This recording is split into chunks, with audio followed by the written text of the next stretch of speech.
Good morning. It is 6:10. 30 degrees outside. Clear skies, at least it looks that way. But we'll have Chris Conway along with the weather directly. Good morning. It is, wow, can you believe it? It is Wednesday, December 4th, 2019. You're listening to Mornings with Bob Marrone. I am Bob Marrone. This is Radio Westchester, the radio station at the train station. Welcome to the program. Here are our top stories today. New Rochelle schools delays, that is the school district delays, discussing the probe into the dismissed football coach. Meanwhile, the superintendent did talk with the folks over at News 12, saying it's difficult because I'm new, and talking about her present and future plans for the district. We've been inviting her on for 2 weeks. Hopefully she'll come back very soon. And Empire Casino, we talked a little bit about this yesterday with Hezi Harris. Its chief executive, Yuri Clinton, resigns as president and chief operating officer. In White Plains, full health benefits for retired firefighters get tabled at a final council meeting. And in sports, we sort of saw it coming. The Devils fired their coach. No real surprise there. We now go to Chris Conway with the weather. Good morning, Chris. Good morning, Bob. It is 30 degrees, and you were wrong in your assessment about it being clear. It is actually very cloudy. In your defense, it is pitch black. I saw I thought I saw stars. Don't say anything. Just do the bleeping weather. All right, well, maybe clouds somewhere, maybe not. Maybe well, tell us. Well, maybe you're the clear. weather guy. It is mostly cloudy. Mostly? Chances are, wherever you are, it's cloudy. Maybe not right here in the train station, but through most of Westchester, it is cloudy. It'll get up to 39 degrees today, stay cloudy most of the day. Tonight, remain cloudy, highs in the low 30s. Tomorrow will be sunny, high of 40 degrees. Friday, cloudy with a chance of flurries throughout the day, 42. Flurries throughout And the day. Saturday, it will be sunny but cold with highs only. There's no snow today, no flakes. I saw some salt spreaders earlier. No? No, nothing in the forecast. Tomorrow, today. flurry. Friday. Like the flurry of punches on your nose, if calling me out. I thought it was clear.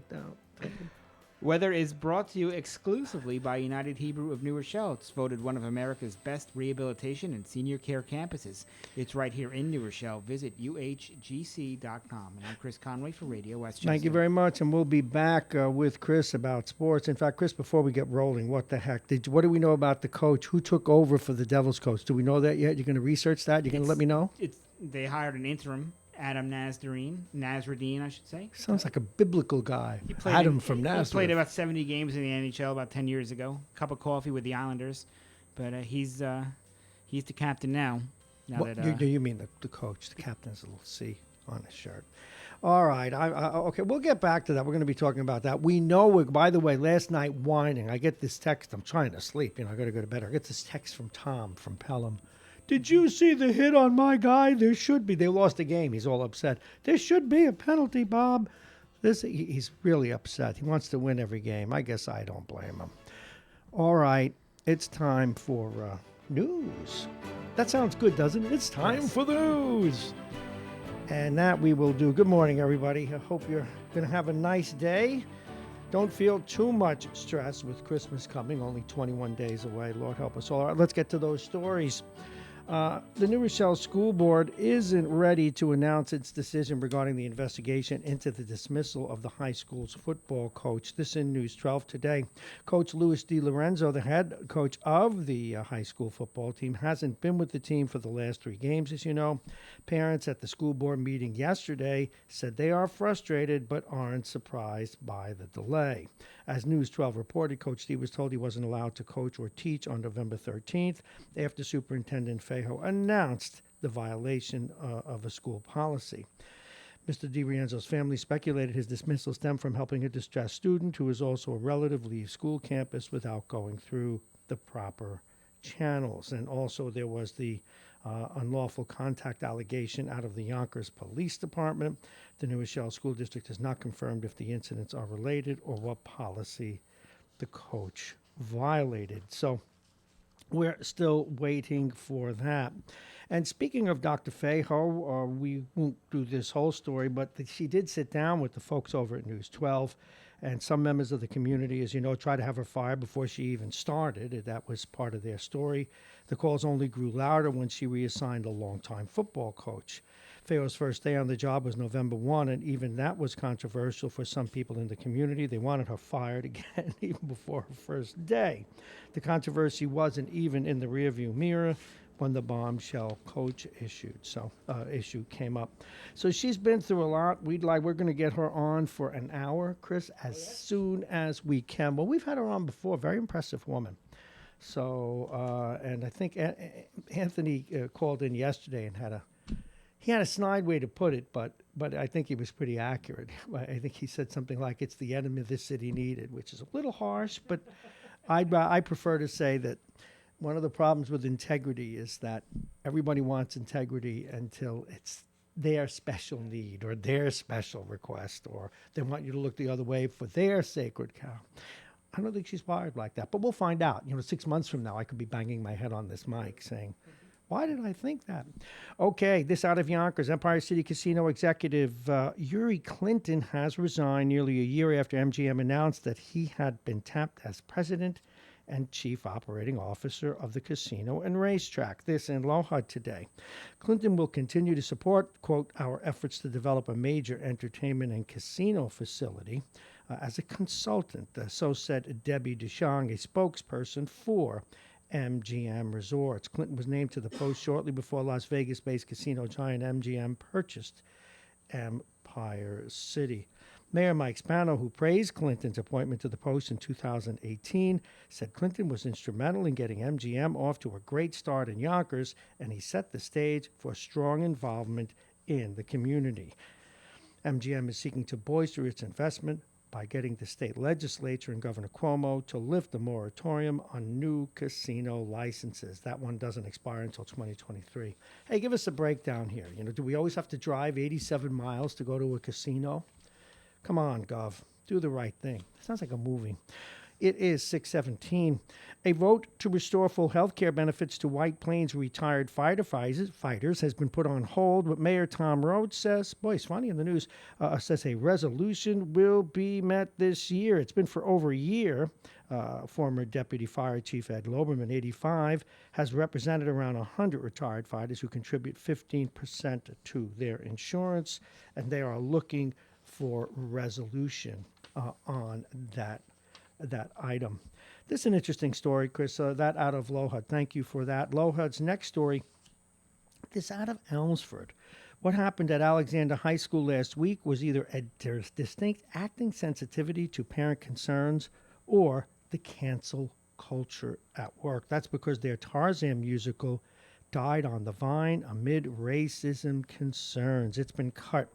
The High School Drama Club had set December 4 auditions for the Disney musical adaptation of Tarzan when two parents complained the club's music director and principal. The concerns were over the original storyline behind Tarzan of the Apes. We were doing the Disney version, just to be clear, said the official at the school. Not anymore. Wednesday's audition will be for Shakespeare. Why? Edgar Rice Burroughs first published Tarzan of the Apes in All Story magazine in 1912 and as a book in 1914. In a nutshell, the shipwreck maroons Tarzan and his parents in West Africa. When his parents die, the boy is left at the mercy of the elements and the judge. He is adopted by the mother ape, Kala, and given the name Tarzan. Critics say the story and the sequels that follow were a product of their age, with unabashed imperialism and inherent racism, and focused on the differences of species. It is a story of a white man coming of age in a hostile black African world. The tone and racism of the source material was what bothered the parents. We'll have to think about that one for a while. It's been 1,000 years since I saw Tarzan. Never thought of it that way. Doesn't mean it ain't so, but never thought of it that way. Moving forward, as we pass through 620, this out of lower this morning, St. John's Riverside Hospital revenue bond rating has been lowered by Standard & Poor's to reflect the hospital's, and they quote, extremely weak financial profile. And they got a CCC plus rating, a negative outlook, and it reflects the St. John's Hospital. Wow, this is a tough story for them. St. John's Riverside Hospital's extremely weak financial profile, underlying persistent operating losses. Now, what that means is the hospital has to pay more when they seek a bond. For example, Chris, their interest rate and terms will be tougher than your average bears. This is a tough story when the weather gets cold. Tenants of a Yonkers apartment building say they haven't had gas for cooking for more than 5 months. Dina Smith, one of the tenants, says she's been using a portable electric stove for cooking since the gas was cut off from her Bronx River Road apartment building in Yonkers back on June 20th. And another dozen families are affected as well. News 12, who gave us this story, reached out to Benchmark, the property management company, which said it has done everything it could to get the gas back on quickly, and they spent thousands of dollars to dig a trench to find out where the leaky pipe was. It blames Con Edison for the delay. Just a little hint to Mayor Spano. Get on the phone. Drive to Con Edison. Threaten them. Do what you can. Call the governor. Don't let people go without gas and heat and all that stuff they pay their money for. Or arrange for people to get a rent refund. That stuff drives me crazy, Chris. It just really does. All right, the Westchester DS says the county's ready for the state's new criminal justice reform. This in News 12 as well. Multiple police officials have told News 12 that the new reforms can be dangerous to the public. Among them is the state's new bail reform, which will allow most nonviolent suspects to walk free within 12 hours of being arraigned. And that's a new language I invented. Scarpino says he agrees with another contentious part of the reforms that require authorities to hand over all evidence in cases in just 15 days. Now, that's a good part of it. Anyway, he says they're ready to go with this stuff. And just a note for some of the national stories here.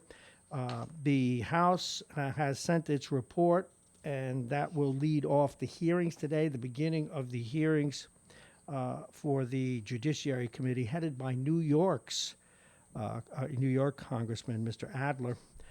It says that Trump seriously misused the power of his office. That's the report that he will receive officially today. He used the power of his office for personal gain by seeking, this out of the Associated Press, by seeking foreign intervention in the American election process and obstructing Congress by stonewalling efforts to investigate. This, according to that House report. It's a 300-page report. And we'll see how that goes. And they're starting to die off now, and hopefully people who vote will be able to narrow the field. Kamala Harris ended her presidential campaign last night. She said she was ending her... What was that? Was that a farm animal? Good grief. She said she's ending her campaign. She said she didn't have enough money, but they can always get money. What many critics have said, though, is that her problem, and this is cited by allies and critics, that her message was inconsistent. And also on a national level, the NATO summit is ongoing out in London, and all kinds of problems among the members there. They're very concerned that America doesn't provide leadership. President Trump, representing us, is concerned that they don't contribute enough money. And Russia's probably just tickled pink. But we're going to get a full report at 6:30. We go out to our usual 9 o'clock guest, but we have him on early today. He is out at the summit, and he is, of course, internationally renowned national security expert, Harlan Ullman, and we'll be getting him on the phone in just a few minutes. Right now, we take a look at the sports with our own Chris Conway. Chris, what's going on in the world of sports? Good morning. Well, the big news last night, a couple hours before the Devils faced off against Vegas in Newark, that the Devils fired their head coach, John Hines.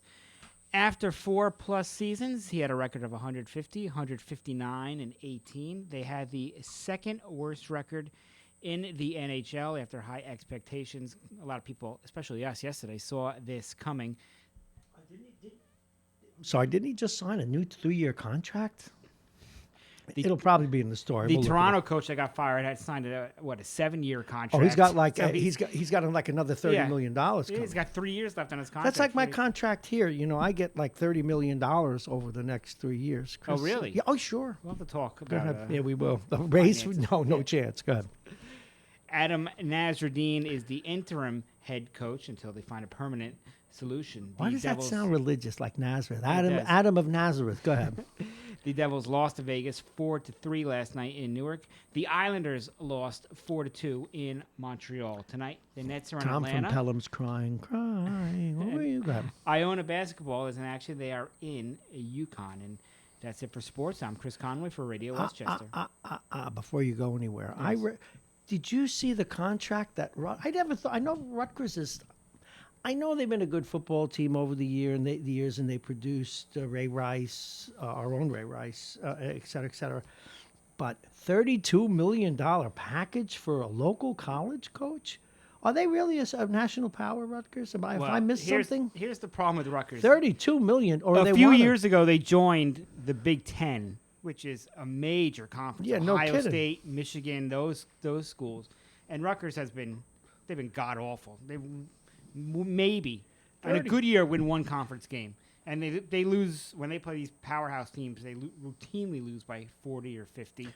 So Greg Schiano, the coach, is the old coach who they have now rehired, is the only person to ever have success at Rutgers, and so they're bringing him back. Now the money is a lot of money, but it's still in the lower third of money that these Big Ten coaches get. So he wants to be paid like a Big Ten coach, even though they're the mouse that roared. Right, and that's the problem. I mean, Rutgers didn't want to pay.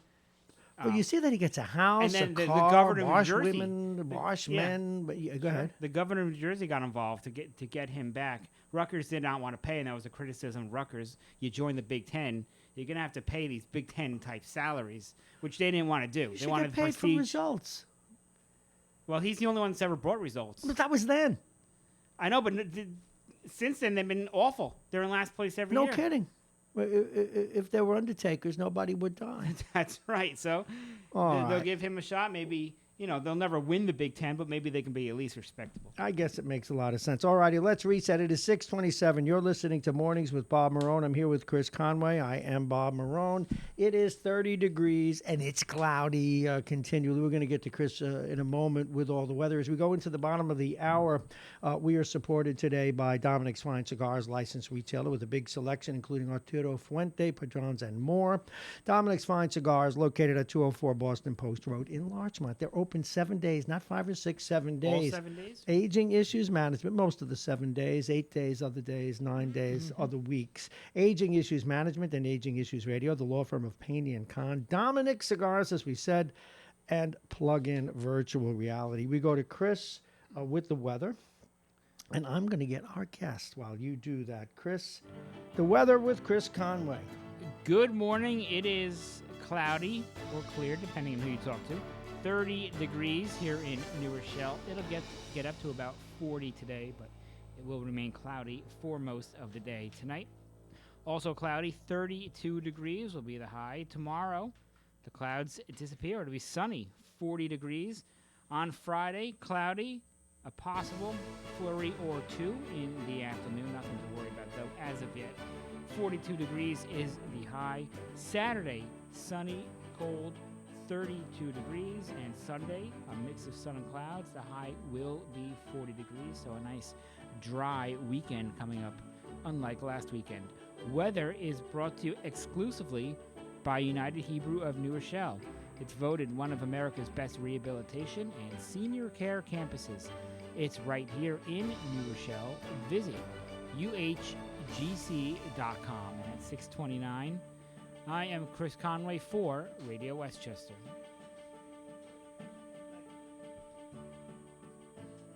Chris, we're going to take a quick break, and we will be right back.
shall let them assist you.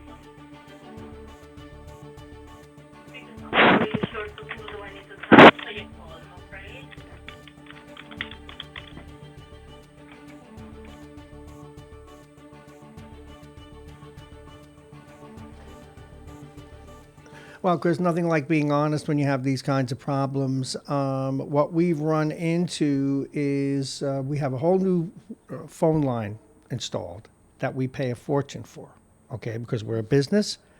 And now that we make an international call on it, they tell us we have to register separately. Just charge me for the call. Yes, you would think. They want me to go online, and so now I can't get. Maybe he will call us, and I'm going to have to send him a text to do that. So, Chris, see what you can find out about the coach. Find that story, look at it, tell people about the coach while I figure this out. This Which really coach? Which coach? The one that got fired. No, yeah, I you're thought right. we were talking about Cristiano's two an idiot. coaches. No, you're right. They should, tell me who this guy Nazarene is from. What is from Adam from Nazareth? Yes, I believe that he is from Nazareth. Big get for the Devils to hire such a religious name in Adam Nazarene. Anyway, he did play like we mentioned earlier. He had a cup of coffee in the NHL. Played about 75 games, mostly with the Penguins. He had 1 year where he played 44 games. Had a cup of coffee with the Islanders in 2002, 2003. But the big issue with the Devils is not the coach. It is the players. That, especially Taylor Hall, their star forward, who is a free agent after this year. And he may just walk like the Islanders lost John Tavares a couple years ago. He may just walk, and the Devils could get nothing for him.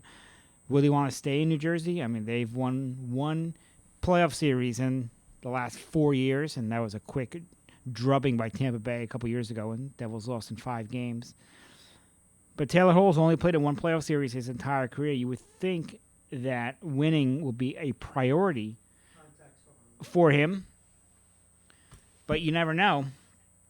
If the Devils show him the money, maybe he stays. He's not but coming back. You don't think he's?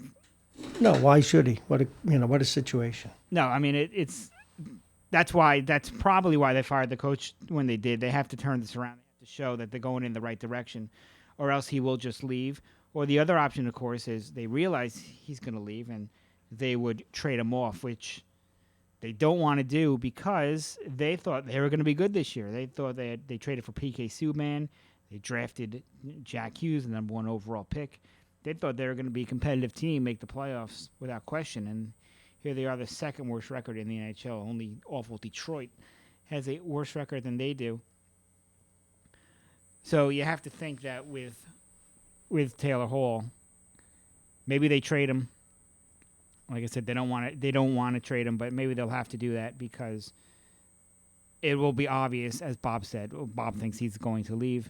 He probably will leave because the Devils are nowhere close to being a contender. Well, that's absolutely true. Now, you see, this is I'm going to get back to this, but I think he's got to go to a contender. A guy like that, it's not like the old NHL. These people have options, and he's becoming a restricted free agent. You know, he's in his prime. Does he want to waste his prime with a to quote the president, a shoot hole team? No, and he's only made the playoffs once in his career, so you figure winning would be a priority. And even though it's in New Jersey, it's not the greatest market in the world. Same thing with Rutgers. I mean, I'm going to get in trouble for this, but Rutgers campus isn't the safest campus on the planet. I mean, no, it's no Yonkers. No, it's not. Now, see, folks, I like to do one of the shows we're adding, and I didn't tell you this, Chris. I really we're going to do this. We're going to start a show soon. Mm-hmm. Where you get to call in and complain about local businesses. Now, it could hurt us because you might not get that sponsor. But it should be very interesting. Yes, it should. To do that. But see, now, as soon as this show ends today, I'm going to be calling Optimum up. And they either, how dare they? You know what you pay for a business? Like if you go get internet at home, okay, mm-hmm. and a phone system with the TV and the things that we need. What is a package? Oh, like $100, $130. Yeah, around there. For the month and a half I'm here so far, my bill's like $500. Okay, because it's a business. And when I go to use the phone, you tell me that I have to put in a special request for international calling in this day and age for $500? Yes, you would think with No, no, that no. money, No, you would no. be able just to pick up the phone and No. call whoever you wanted. I don't want to get in anywhere in trouble the world. without naming names. I guess the person or persons who set it up might have thought of that, but I can't even. I'm sure they assumed. One of my geeks. I'm sure they assumed that I got the full package. For that money, they should have sent me on a plane to Europe. Much less that I can't make an international call. How embarrassing is that? It's pretty bad. So we out them, just like my friends over at Wells Fargo are in the news today. Did you see that? They got a broker. A news story yesterday, which I didn't get to. They have a broker. And by the way, folks, we're going to open up the telephone because we missed a guest because of our inability to reach out. Now, again, I could reach out on my cell phone, but I don't, it's not going to do me any good Yeah. because I can't loop it into the board. But I'm going to reach out my cell phone in a minute and see if I can't get it for $650. But And that segment was brought to you by Optimum. yeah, no. For no, all your business no, needs. No, they should die. Okay, now let's get back to Wells Fargo. There's this broker, okay, who was started at Merrill Lynch. And again, folks, try and remember this, and I am going to throw financial services firms under the bus. If you've got a man or a woman who says they're a financial consultant broker, I'm not talking about a true financial advisor. I'm talking about a stockbroker. Some guy got out of college or gal, and they happened to get hired and trained for their Series 7 by the firm, and they're just a broker. Yeah. If they were good, they would be a fund analyst or they would be a financial analyst who managed your portfolio. Okay? Anyway, so word to the wise. See, what they want to do is gather. If they take your assets in and they charge you a fee, and depending on the product, they need you to move your money around to create transactions. It's just, anyway.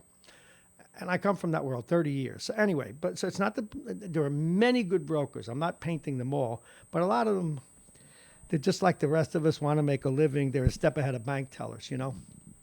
So this guy at Merrill, this woman either got a judgment, Chris, or I don't know if someone died and left it to her, but she got a couple of $1 million. She goes in and sees the broker. Again, sometimes the customers lie too. I mean, I've seen that. But she says, I want you to handle my money very conservatively. Very conservatively. All right. So don't risk it. Anyway, he moves over to Wells Fargo, which, wow. Moving over to Wells Fargo is like being in church and then joining the mafia. But anyway, switches over to Wells Fargo. Now, Wells Fargo, they're not really bank employees. They're sort of like freelancers. Mm-hmm. You know, it's kind of like, it's like being a race car driver. Here, we give you the car, and we'll give you our research, and good luck. So this way they can disavow, I suspect. Anyway, this guy put this woman, ostensibly, again, reportedly, allegedly, because I didn't get to the kicker yet, put her into options and straddles, which are riskier. They're in some cases, an option done well is low risk, but that's a whole story for another day. But at any rate, where brokerage firms have you by the short hairs is they make you sign an agreement that you won't sue them, that you'll go to arbitration. Mm-hmm. Well, in this case, even the arbitrator is saying they want to see certain records from Wells Fargo, and they won't provide them. Wow. And they're getting fined only $400 a day. But here's the problem with Wells Fargo. And in my dealings with them, my own personal dealings, I run into the same thing. I'm sure that, they're like the guy that can't get out of his own way. Whoever is in charge of that firm or in charge of PR has to be a functional idiot. Because why would you, after two major scandals, and they were the kinds of scandals that weren't incompetence, they were bad guys. Yeah. Why would you let a case like this get to the news? I don't know.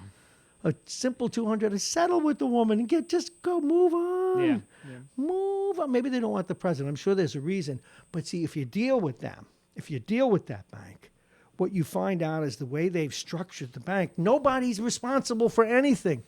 I have an issue with them now. I can't get anybody to talk sense to me. That's not my job. It's not my job. It's not mine. I can't handle it. I know you're right, sir, but still you're going to have to pay it. Wait, I'm right. The court told me not to pay that money, but you're telling me you're going to come after me to get it. Well, that's because I have to. I mean, it is like nailing Jello to a wall. Yeah. So, and I told him on the phone, I'm going to be talking about it on the radio, but you see, the person you tell could care less. And depending, and this is an organizational thing, folks, depending on how you organize the company, even the top guy it may be so poorly run that even the top guy says, gee, I wonder who should handle that. I got to go to some banker down at another level, or I have to go to a risk manager or something like that. Okay, let's get the ship righted. It's coming. It's 6:41. We do have a lot to talk about. Certainly the superintendent's back in the news, and News 12 put her in the news today. And I don't know. I kind of think that we all should wait for this report to come out, but nonetheless, they put her in the news today. If you want to talk about that issue, I thought that Anthony Galletta got it right yesterday when he called in. Of course, today they will be going to, that is the Congress of the United States, that will be presenting its impeachment case to the Judiciary Committee.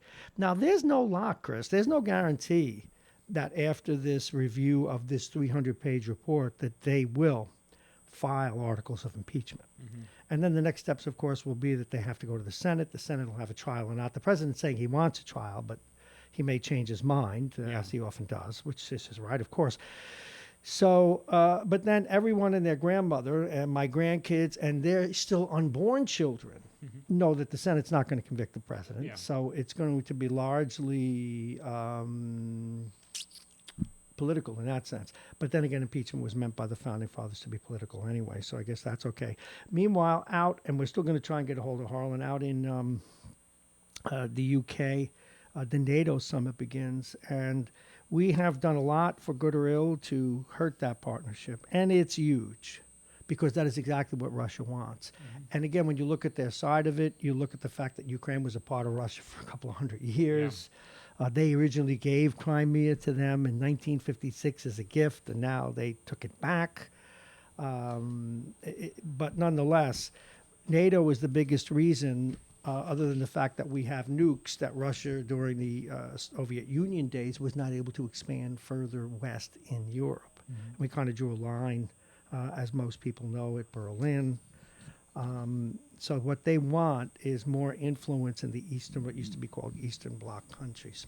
So it's coming up on 6:43. We're going to go back to Chris for a little traffic and, a little weather, and then we will be back. Chris, tell us what's going on in the weather department. It is 30 degrees in the weather department. It'll get up to about 40 today. It'll be cloudy most of the day. It's cloudy right now, but you can't really tell because it's still so early that it's pitch black outside. Tomorrow, sunny, 40 degrees is your high. On Friday, it will be cloudy. Possible flurries in the afternoon. Nothing to get too concerned about, though. 42 degrees is your high on Friday. Saturday, sunny. It will be cold with the highs only reaching freezing, 32 degrees. Sunday, a mix of sun and clouds with highs around 40.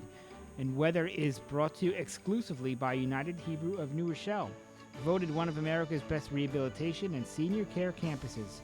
It's right here in New Rochelle. Visit uhgc.com. And I'm Chris Conway for Radio Westchester.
Isn't it great? And I can use my cell phone that I pay 1/10 the amount of money for, and I can't use a $500 phone line. I gotta love you, Optimum. You're doing great work.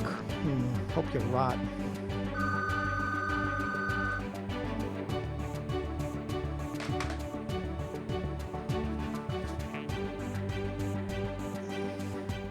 All righty. A little bit of communication took place, and we are able to get our guest now as we come up on 646. Again, you're listening to Radio Westchester. This guest, you know well, he usually joins us at 9 o'clock each week and updates us on what's going on the planet, if you will. Internationally renowned national security expert, military expert. We know about his books, Anatomy of Failure, How America Loses the Wars It Starts, A Handful of Bullets, his column for UPI, etc.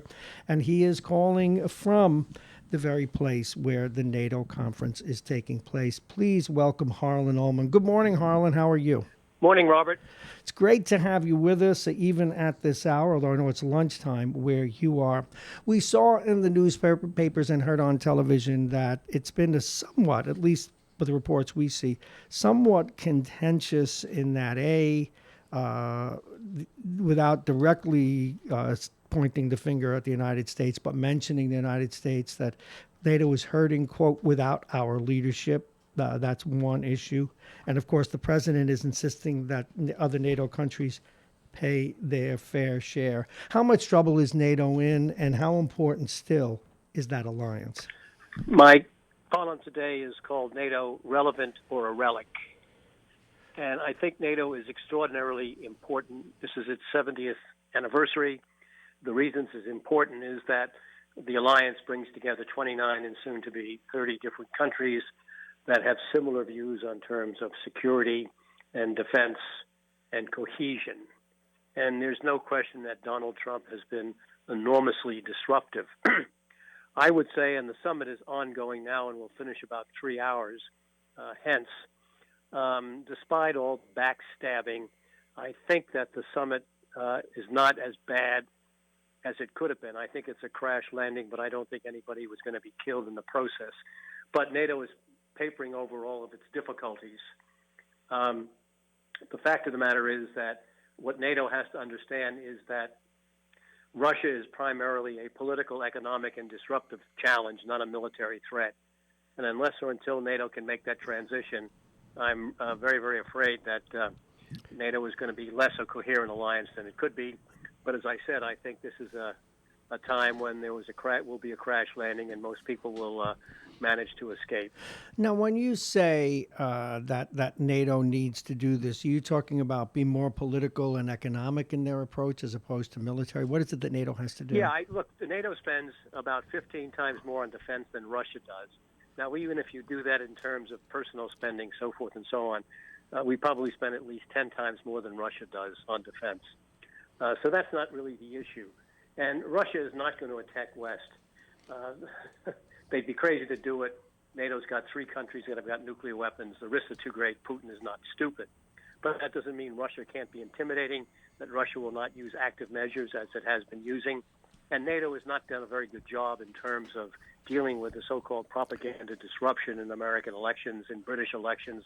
There's no doubt that the Russians have intervened in terms of Britain. You may have read that there was a report that the Labour Party has put out with the election coming up in 8 days, that the Americans were going to buy the National Health Service. Trump has categorically denied it. It's untrue, but a lot of this probably comes from Russian propaganda. So the Russians are very, very active in trying to undermine the alliance. And so in my mind, the alliance needs to understand that. The alliance needs to engage Russia where it can in terms of arms control. As you know, the president has abrogated the Intermediate Nuclear Forces Treaty, which is a big mistake, even though Russia has been accused of cheating. The New START Treaty could be in jeopardy. So there are a lot of areas where NATO is going to need to improve. They will probably come up with a recommendation for an experts group. This happened in 1967. That led to the so-called Harmel Report that changed NATO's strategy from massive retaliation to flexible response. And then in 2010, the group was headed by former Secretary of State Madeleine Albright, that said NATO was going to go global, out of area, out of business, to project stability. And so I think it's time for the experts group to meet again to report back after the American elections in November next year and come up with a strategy that takes on the political, economic, and disruptive factors that are really the most important challenge that we face from Russia. Whether we can do that or not, we'll see. I think that demanding NATO spending more money is a red herring. Whether you spend 2% or 3% of GDP, countries are going to spend it on their own initial defense, not necessarily on NATO defense. And so while you may be increasing the military capability of selective states, I'm not sure that you're really going to be increasing the collective capability of NATO, simply because of all the money that's being spent. The majority goes on states and countries rather than directly on NATO itself. Harlan Ullman, our guest. A couple of questions come to mind. If we're not leading NATO, and you think of 33 countries, and we even think of the contention 30 are countries, the contention that takes place even in the EU. If we're not leading it, who is? Who's coordinating it? Who's compressing or coalescing the message and the strategy? Nobody. They're going to try. Boris Johnson tried to attempt to become the leader, saying that we need to stick together. Obviously, Britain is hosting the conference, so that's very important.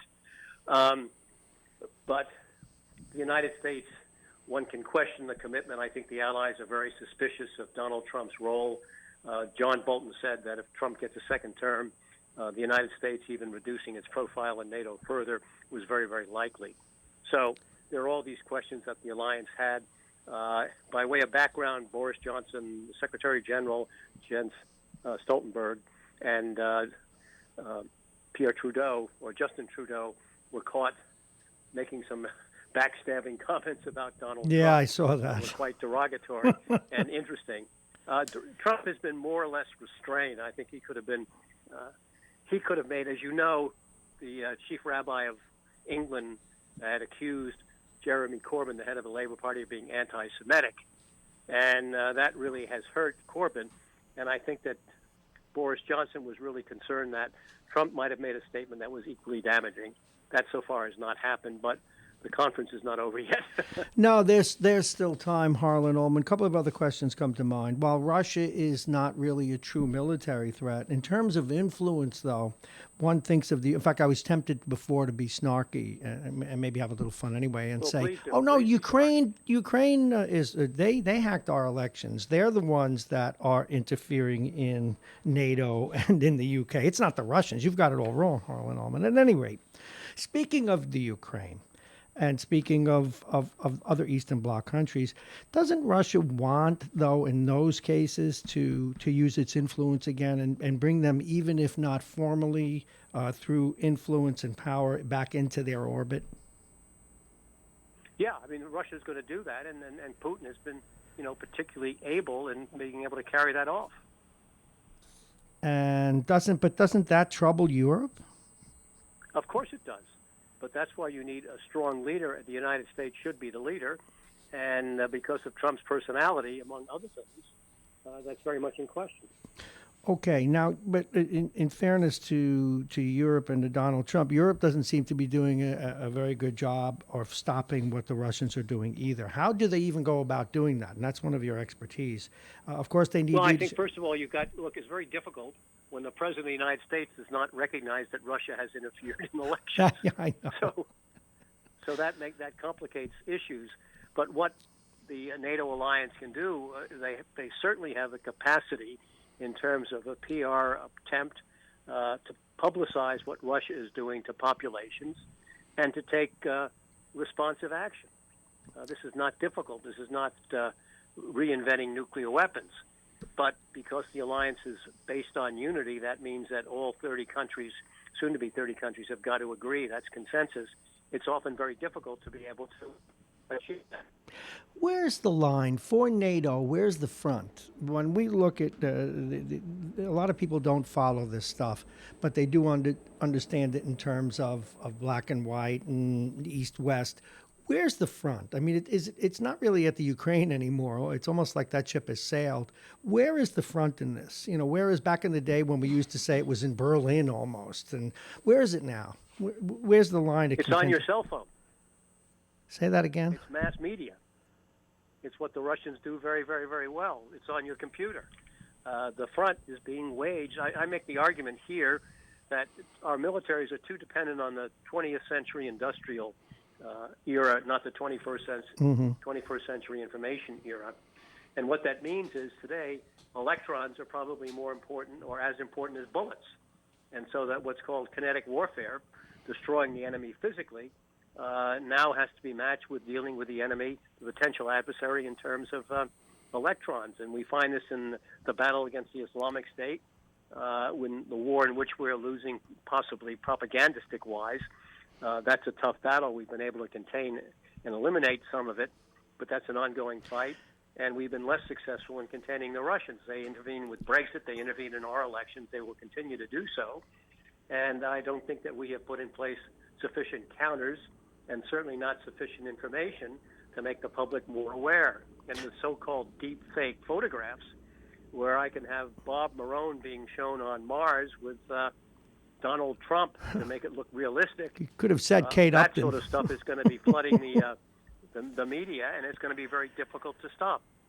You know, there are almost two aspects to this. As you said, electrons, it's hacking grids, you can mess up companies, you can steal information, but it really is more about propaganda, isn't it?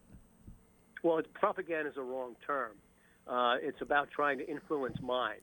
Yes, and well, need more than propaganda than to do that. Because, you know, two things. You after I interview you, you always make me have to go to books and research and do stuff. And two things are remarkable to me. Back Martin Luther himself, one of the things that helped the Reformation was the printing press.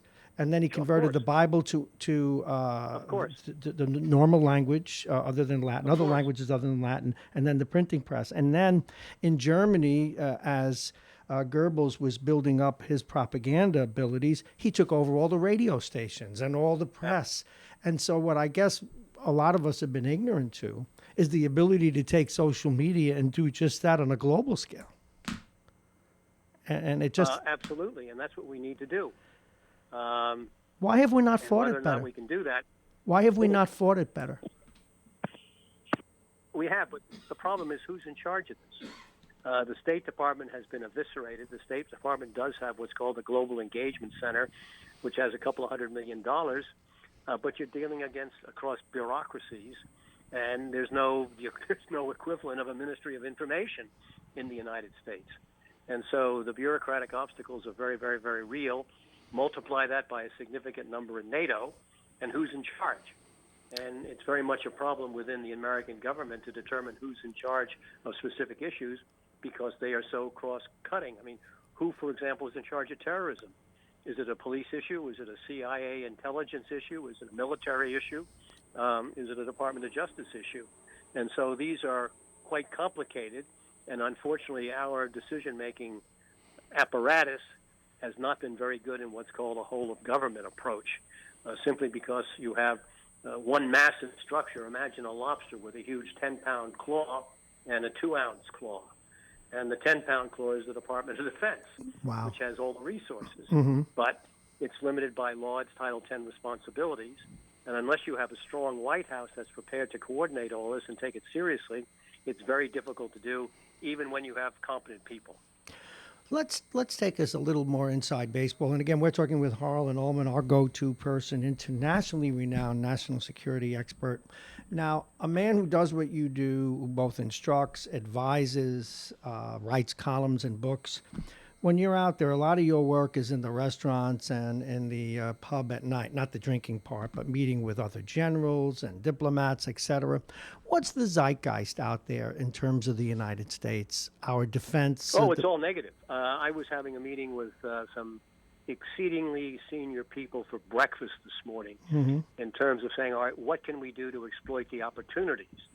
And there are some, but we're fighting against great resistance because in the case of the United States, how you're going to be able to get Donald Trump to understand many of these issues is exceedingly difficult. I guess if you get to his ear and tell him that he's got to deal with a Navy SEAL chief, Eddie Gallagher, who's being unfairly treated, Trump will do that no matter how wrong he may be, But when you talk about larger issues of foreign policy, defense, and security, Trump doesn't really want to listen. So how we penetrate this and make the arguments is exceedingly difficult when traditionally the United States has been the leader.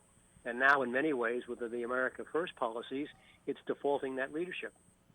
What happens to the generals, the former generals, the current generals, Mattis, et cetera? They've moved on. Are they still within the complex? Do they still deal with other generals? Are they still informed, or do they just go to the beach? It's very difficult once you're outside to get back inside. And the issue is not former generals. The issue, quite frankly, is the White House. Mm-hmm. And how you get to influence Donald Trump. I guess if you're Rudy Giuliani and you convince him that the American ambassador to Ukraine is no good, you can be successful. How you influence him to do things that are more in the national interest remains a remarkable and interesting challenge. Are there, in your view and in the view of others, who are the people in the White House that still have, let's put it this way, that the rest of the establishment still has a high regard for? Nobody. No one? Trump listens to who he wants. He probably listens to his daughter. He probably listens to his son-in-law. I don't know how much he listens to his new national security advisor, Robert O'Brien. I think Trump is his own counsel, and that's one of the issues. It is one of the issues. And one of the things I think that the people miss, even with the testimonies that took place during the Intelligence Committee hearings, is a lot of the people that testified were White House people. Correct. They were White House people, and many on the National Security Council. If we're not going to, the trouble is they didn't get the right White House. I mean, they got to get Giuliani to testify. They've got to get Pompeo to testify, the Secretary of State, and they've got to get John Bolton, the former National Security Advisor, to testify. How do we do those that? Those are the guys who've got the inside information. Well, yeah, because I've had debates with people right on these very microphones. They're saying, and I don't think the president's going to be removed from office, no matter how well things are. And that's been very difficult to do. And I have not read the report that came out of the Intelligence Committee, but clearly Adam Schiff wants to accuse the president of obstruction of justice by prohibiting the sending sufficient information to people to testify. This gets into the issue of executive privilege. And my guess is that if this got to the Supreme Court would be very likely to side with the president, even though this was not the case with Richard Nixon when Nixon was forced to turn over the tapes. We'll see. Do you think it's because of the way the court ruling 5-4 for the president, you're going to have a crisis.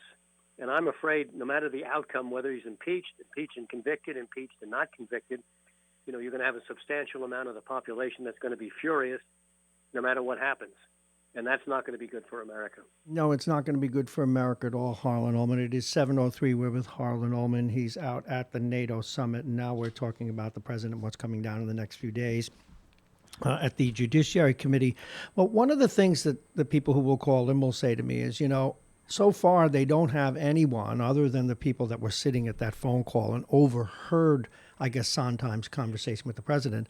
They're saying, hey, we're not naive. We realize what happened, but you can't prove that the president did it. That's why these people probably are needed to testify.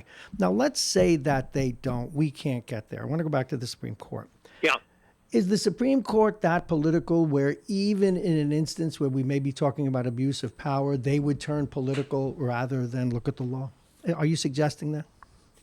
Absolutely. And I don't know the answer to that because things have become so polarized, and the Supreme Court has, in fact, acted, with the exception of Obamacare, to be political. Well, John Roberts cast the vote 5-4 to sustain Obamacare as constitutional. But when we get down to these issues of executive privilege, it's very difficult to know what this particular Supreme Court would do. And as I said, if they do vote 3 in favor of the president, I think that's going to provoke a crisis. And I think that means that the Supreme Court is politicized. Look, there is an issue of executive privilege. Sure. But when there is impeachment, the Congress, under the Constitution, should have the right to be able to get all the information that's important. That would include the president's tax records. I see that Deutsche Bank has been ordered to turn over its records to the New York District Attorney. Mm-hmm. I don't know how Trump's lawyers can protest that. I suspect they will. But we'll see. This is all uncharted territory. And for many people, when the president claims executive privilege, a lot of his supporters will agree with that and say the Democrats are overreaching. And the fundamental problem, Bob, is a lot of Americans think that it was not necessarily illegal or against the law for Trump to do what Trump did, in the sense that he was trying to uncover corruption. And as far as he was concerned, the Bidens were just as corrupt. That's not the case, but Hunter Biden put his father at enormous risk by serving on that board. And when you can see what Trump has done with his children and how his children have exploited the presidency, what Hunter Biden did was relatively minor by comparison, but it puts Biden on the defensive because he cannot defend his son for doing something that really appears as a conflict of interest, because the only reason he was put on that board because his last name was Biden, Absolutely. not Marrone. Absolutely. Yeah, I would have taken that job for $50,000 a month. I'd have swept floors and cleaned bathrooms. The 7:06, our closing moments with Harlan Ullman. He's got to get back to work soon. So there are so many unknowns here. You know, and you mentioned the politicization of the Supreme Court about 7-8 years ago. I was interviewing Mario Cuomo, and I guess it was when Sotomayor or one of those other people were nominated to the Supreme Court. And I asked the musical question, is the Supreme Court politicized? And he admonished me nicely, but nonetheless he said, Bob, 2000, Bush Gore, next question. Yeah. All right, so let's take one last crack at this before we let you go. Let's totally look at the other side for a moment. Donald Trump has a lot of support, and he continues to hold on to that 30% hardcore support. What have the liberals done, if I may, just to hack that phrase and it gets misused, but what has the far left done? What kind of incompetence in the legislature has led to this? No, I think that I look at it a different way. This has been mounting since the Vietnam War. What's happened is that we have a failure of government to govern, and it's been bipartisan. And we've been through this many times before, but the legitimacy of government and institutions. I mean, who do you trust in institutions today? Look at Boeing, look at Bank of America, look at Wells Fargo, look at all these companies that have really gotten themselves into huge amounts of trouble. And so what's happened is that along came Donald Trump, who was both the symptom and cause of this political malfeasance on both sides. And with 30% or so of the population, he was cleverly able to win the presidency because he realized it was the Electoral College and not popular vote. And he ran against the only candidate he could beat. So now you have a situation in which both sides have been more radically politicized today than I think at any time in our history, with the possible exclusion of the Civil War. But we may be approaching that. We may very well be. That's what really concerns me most, that you've got more guns than people in the United States. I suspect violence is on the upsurge. I can't prove that. The FBI will say that violent crime is down, but you've got all these these high school and school shootings and mall shootings. And so that's very worrisome, that some people on the far left or the far right may think the only recourse is to violence. Well, I certainly hope not. Harlan Ullman, I really appreciate you making the time. I know how busy you are out there. That is, we do. Folks, read his column today in UPI. Go to their website. What's the title of the column again, my friend? Go to Voices in UPI, and it's is NATO relevant or a relic? Great and appropriate time to publish that piece. Thank you so very much, Harlan Ullman. We'll be in touch. Bob, take care. Take care. Interesting stuff. It is 7:09. We're going to talk, share the headlines with you, but first we're going to go to Chris Conway, find out how the weather is looking. Chris, weather. It is 30 degrees here in New Rochelle. It'll get up to about 39 or 40 today.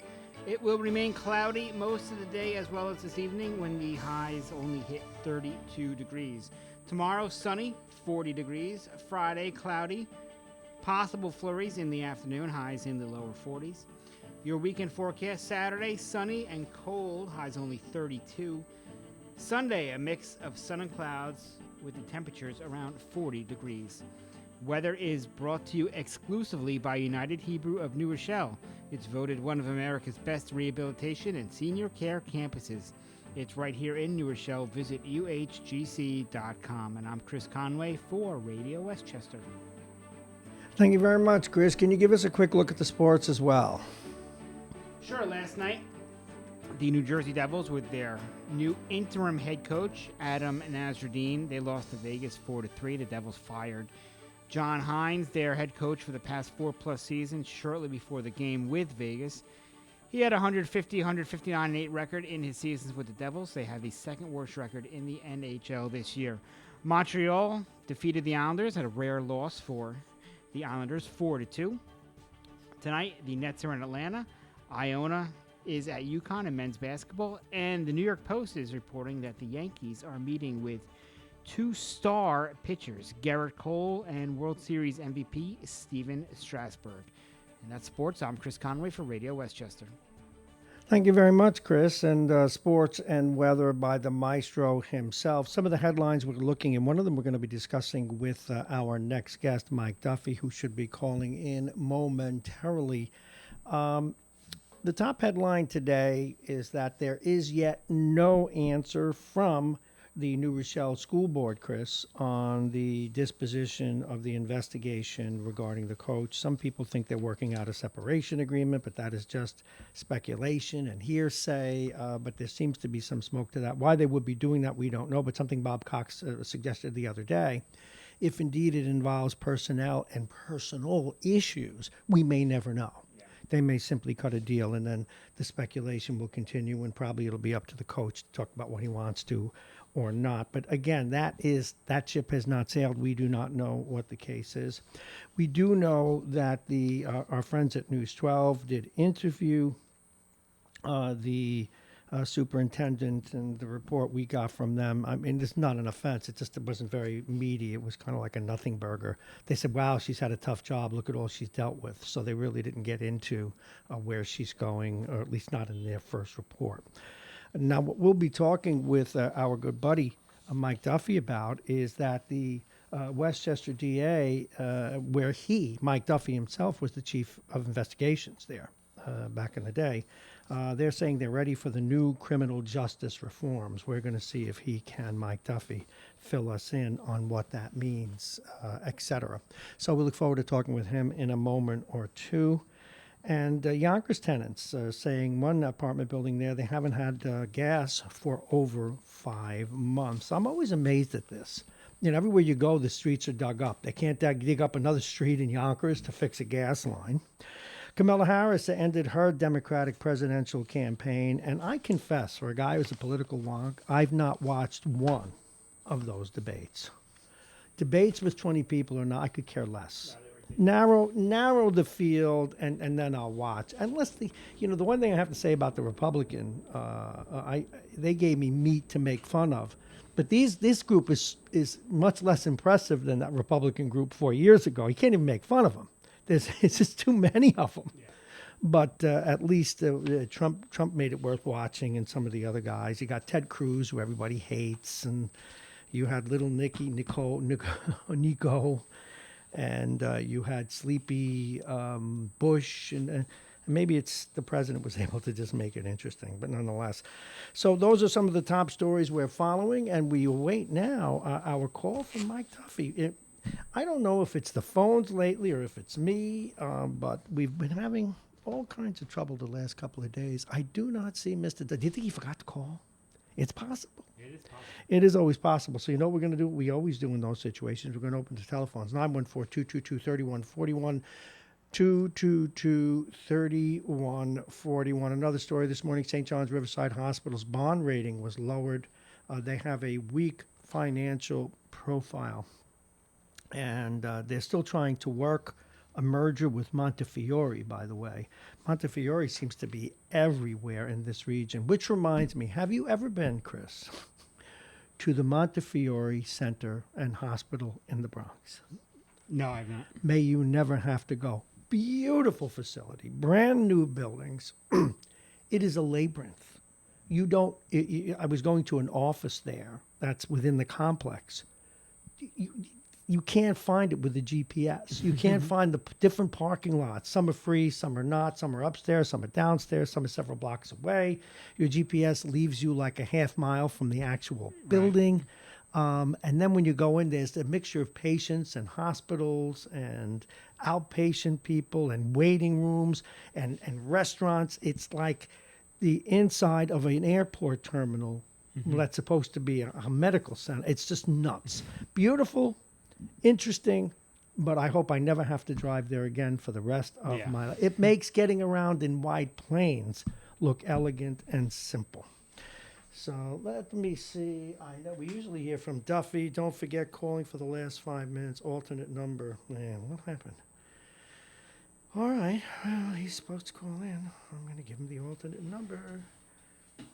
Didn't forget calling for the last 5 minutes. I don't see him up. Oh, I know why. Because I left the old thing on. Oh, there you go. All right. Call the new number. That's my fault. There's too many buttons to press. Too many buttons, so little time. Where is my man? He's been calling the ultimate number. He will call it now. Yep.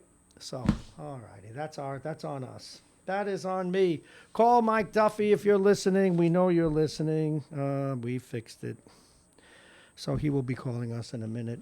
Now, another story that I was looking at today, and I don't know what to make of this. I got to do more research. That a play about Tarzan up in Elmsford was canceled because of racial undertones. The white person in the jungle and being brought up by, but he was brought up not by natives. He was brought up by creatures. So I don't know why the tone of racism they say of the source material is what bothered the parents. Again, I got to take a look at that because I don't know in the specific case where it's set how these people are characterized. Do you remember Tarzan at all? Do you remember that when you were a kid? Not really. There we go. All right. Now he's going to yell at me because he's a cop. You know what I mean? And you know how these cops are. Well, we got to look into that a little later. Mike Duffy, good morning, and that was our mistake. No, I'm sorry. I had to do this because you're not seeing your other phone line ring.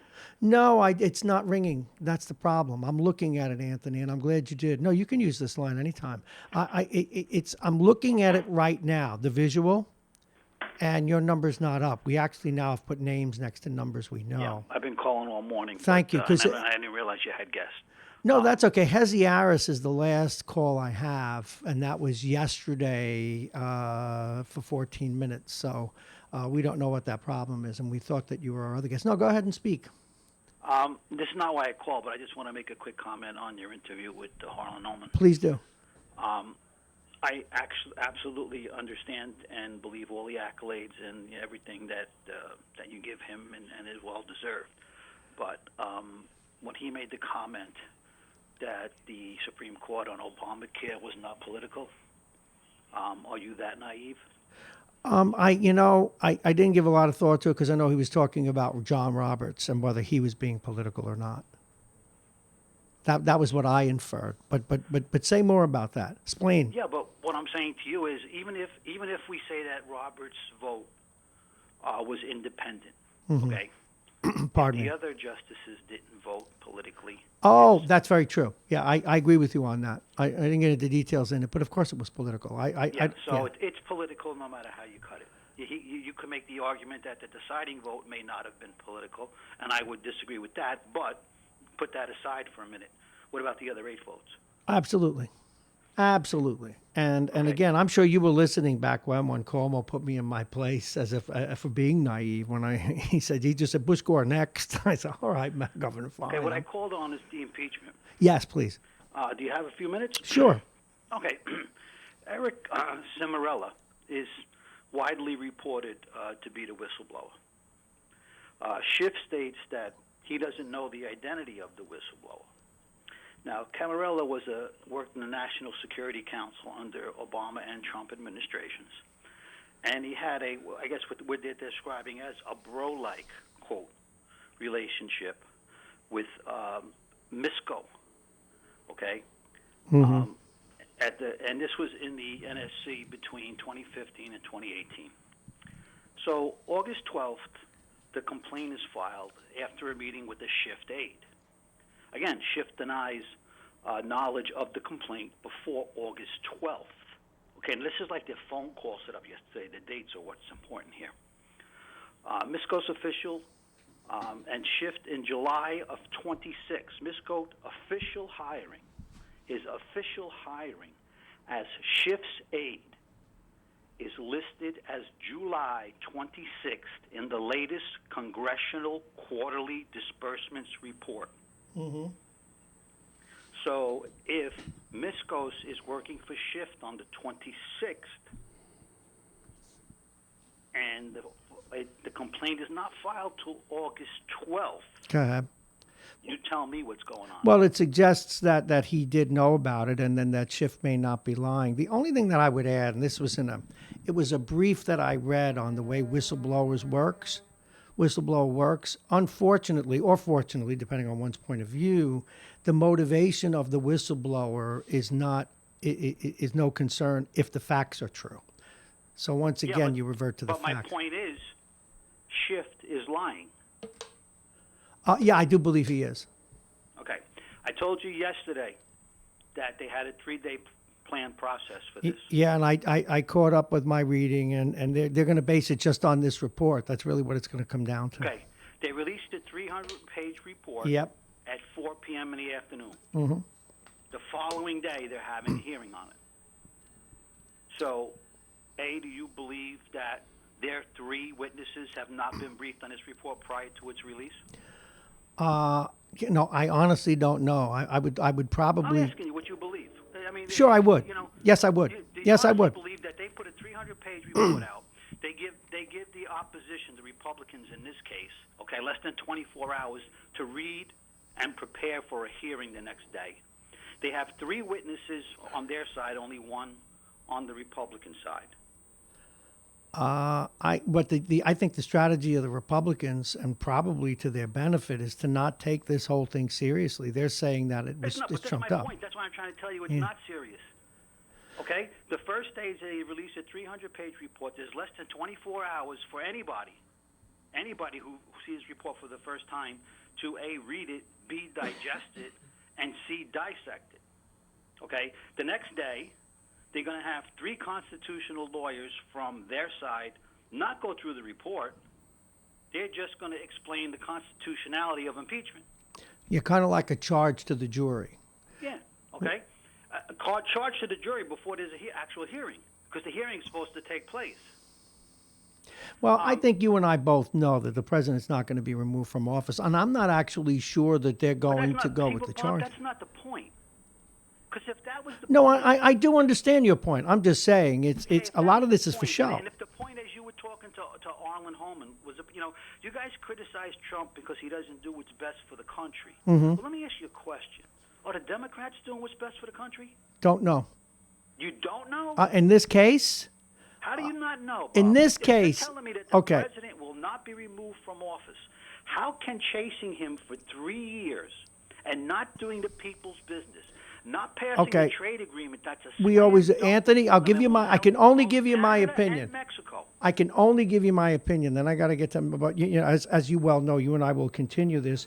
I think that the president and his supporters have been skillful in stopping always one step of death's door. I don't think it's a witch hunt. I don't buy into that. I think that the president's behavior brings it on himself. But Bob, if you're a prosecutor and you have a ton of evidence, all hearsay, but you feel you can't convict someone, do you go to trial? No, not if you can't. Well, but that's my point. Okay. The reality is the Senate's not going to take him out. No, but I think what they want to do is give the. They Now, want this to is dirty him political. up. It That's is the bottom political. line. I agree that it's political. They want to give the people enough information to vote him out of office. Of course, it's political. And it all boils down to what you believe. I do believe that there was quid pro quo. I would not vote to remove him from office. And yes, they're grandstanding. But I think where you and I disagree is that they could get, if they could get these other people to testify, they would have that firsthand knowledge. I don't know about that, but that remains to be Well, seen. listen, I got to get to another call, Right, but my point keep is doing your this is going homework. Beyond political. Pardon me? This is going beyond political. It's personal. It may be, but whatever motivation is driving these people to hold the president accountable, every president has to be held Listen, accountable. I got something for Schiff before you go. Just Yeah, one go ahead. second, No, go ahead. okay? Schiff. 1 second. Go ahead. Oh, Anthony, stop it. I'll talk to you. I got to get this number out. Oh, my goodness. He can't believe was he in the bathroom giving me a call? The honorable opposition, and that's pretty funny. All righty, it's coming up on 7:26, and we're going to get 10 minutes in with our friend Mike Duffy, and then we'll talk to Jeannie Zan. I do not know what's on with these telephones, and I'm going to have our geeks take a look at it because we've not gotten a call all day on the main line. But we have our emergency backup is working as loud as it is. Mr. Duffy, sorry for our problems here this morning. We don't know what's wrong with our main phone line. That's okay. Now I have another number. That's good. Well, this is a number that it's for guests and regular callers only, because if everybody had it... All right, it'd it's be secret. crazy. I won't give it out on the air, but I'll use this one in the future. Yeah, you should. And, Kappa, I wanted to go to something that was more local with you, if you don't mind. And then we'll talk a little bit about what evidence makes someone convictable, if you will. The DA said that we're ready for these new laws. Now, one law I know you like is the 15-day law, and these folks were talking about the new laws regarding what happens to someone who is arrested for a nonviolent crime, etc. Another part of the new law is new criminal justice law, though, is that they only have 15 days, and that's the one you like, to get the information to defense counsel, the prosecutors do, and of course the other part has to do with bail. Did you see this story today in News 12, and what do you think of the DA's position on it? I did not. I already know what their position is, but with the discovery law, Bob, when you said the 15 days, that is an element of the new discovery law. Yes. But what I like about it as a defense attorney is it levels the playing field, and I'm not that concerned with the 15 days. I don't even think defense attorneys can waive it now at this point before the people announce readiness. But what I was concerned about in the past was that the prosecution had all the information, and the defense attorney had nothing. We referred to it as trial by ambush, where on the eve of trial they hand you a bunch of papers, just like what Anthony's talking about, and you can't possibly be prepared for that. The system wasn't level towards the defendant, and it's a justice system. And now I think these laws do level the playing field, and I understand the concern by law enforcement. I was on that side also, and I understand the concern with especially the bail reform. But the discovery laws, you know what, they should have been doing that years ago. Now, and it makes perfect sense. Now, I'm going to ask an obvious question, so don't yell at me. No, but you know, there's a challenger to the DA Scarpino in the primary. I just wanted to throw that out there. There is. Do we know who it is? It's not surprising. It's Mimi Roca, she's at Pace Law, and she's a contributor on MSNBC, a Scarsdale resident. I thought that a few weeks ago when I saw there was a softball interview by Lohud, and I think it was just announced yesterday or today. Do we know why? Do we know why it. she wants to primary him? It seems like he's done a decent job. No. Well, he hasn't been in there that long. He hasn't really made a big footprint in Westchester County, I don't think. But you know, I primaried up here for a judge, so it's her right to primary, and it hopefully helped my Republican associates. Bonafides. Okay, well that makes some sense then. Let's go back to this thing now. What about the bail laws? How concerned are our police and detective and investigative sources? I mean, you ran the investigative group up at the Westchester DA's office. How concerned should we be, or is it being overblown? Well, as the chief investigator, what we ran were more or less organized crime investigations, public integrity, but where the bail reform hits the road is on the street level. People arrested, for street crimes, so to speak. Now, again, Bob, I'll reiterate what I said several times on your show, that just because somebody's arrested doesn't mean they're guilty of anything. Of course. And And the bail reform gets the people out on the street in order to defend themselves, defend their cases, talk to their counsel. I mean, if you go up to the county jail, I go up there to visit a client, you're sitting there sometimes 2 hours before you can even see the person. Why? And that's one person. And, multiply that by the number of clients, number of people, that's unfair. Okay, I know corrections has their policies and procedures, and it's for safety reasons. It's for a lot of reasons. But that doesn't make it fair that you can't talk to your client, especially if they're going to court the next day. They do make an effort to get counsel in there to talk to their client, but again, you have to travel there, and there's time constraints. So I think what the legislature was thinking is the people aren't convicted of a crime. If they're out and they commit another crime, they're going to be arrested. They're going to be rearrested. Now, what if they made bail? I don't hear that about the argument from law enforcement. What if the people made bail? Well, They'd be out on the street anyway. Well, what right? you're saying is So- same difference. Now, I think what stuck in a lot of people's craw was some of the incentives to get people to show up for court dates, Met tickets, and everything else, or at least that's how it was characterized. What say you about that? Well, you faded out a little bit, but as far as the people being notified about, No, the incentives to show up to court for hearing dates, that- etc. yeah, the well, baseball I think that's tickets. crazy, I'm ready quite to get frankly. arrested just to go to a Met to game. me and you probably, if we had a court date, it'd be the biggest thing in the world, and you'd be there on time. In fact, Sure. part of this bill is they have to notify people. They have to send notices out to people. Don't miss your court date. That's part of the law. Now, the other stuff is what the de Blasio nanny state administration. I couldn't agree giving- with you more. Hey, listen, while I giving have a out, few minutes, I want tickets to the Yankee game too. What do I have to do? we'll go together. Well, you're a defense attorney. Tell them that you won't show up to court unless you get your Yeah, tickets. Dunkin' Donuts Sev- gift cards. It's always good for a former. 7:32. copy when they With all our phone get troubles something. today, I've been. No, I think that's beyond the pale. It is. That stuff. So. I've been negligent in reminding people. Our guest, Mike Duffy, he, of course, as you know now, is a defense attorney, but he was the chief in charge of investigations at the DA's office here in Westchester. He's been a detective, a cop on the beat. He's run for office. He's run for assembly. And an all-around good guy, our go-to guy. As you know, I'd like to think that here we give everybody a voice, even when we don't agree with them, and sometimes we get our opinions changed. And I wanted to give some deference to Anthony's point of view, which is that it's all just political and that the Democrats don't really have that much to go on. Now, again, I know impeachment is not based on the law per se. Impeachment or removal from office is whatever the Senate at that time thinks it is. Do you think that the information that you've seen is would you, or do you think an indictment would be brought if this was in a regular court?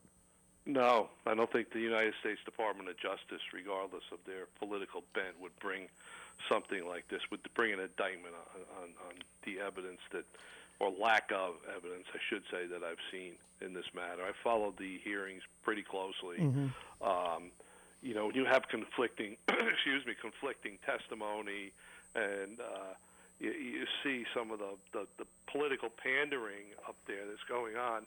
No, it's a show. It's like the old communist show trials, and that's the way I personally feel about it.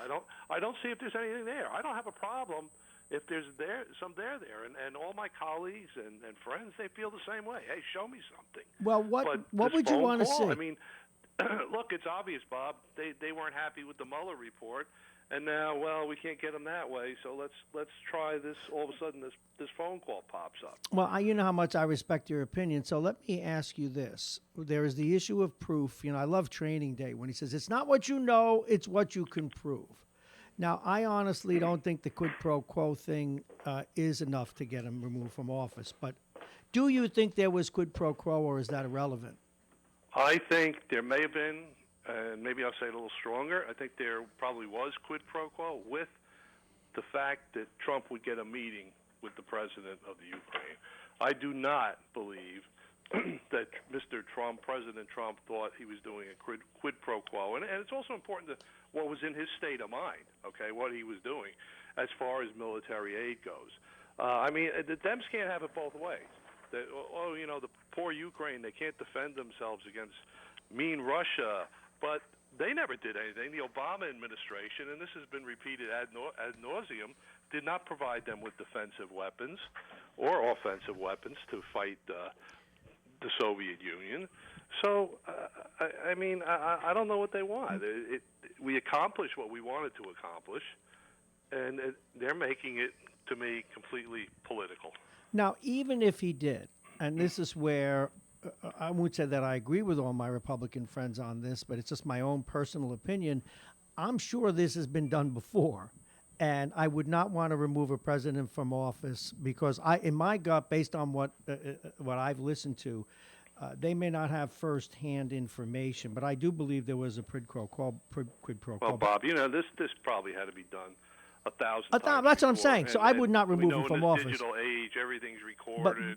I don't know the point of having 20 people in the room when you make a phone call like that. But doesn't that show that you're not trying to hide anything? One should think. But you know what the worst part of this is, and that's why I got to stop being fair, because now Anthony's going to gloat.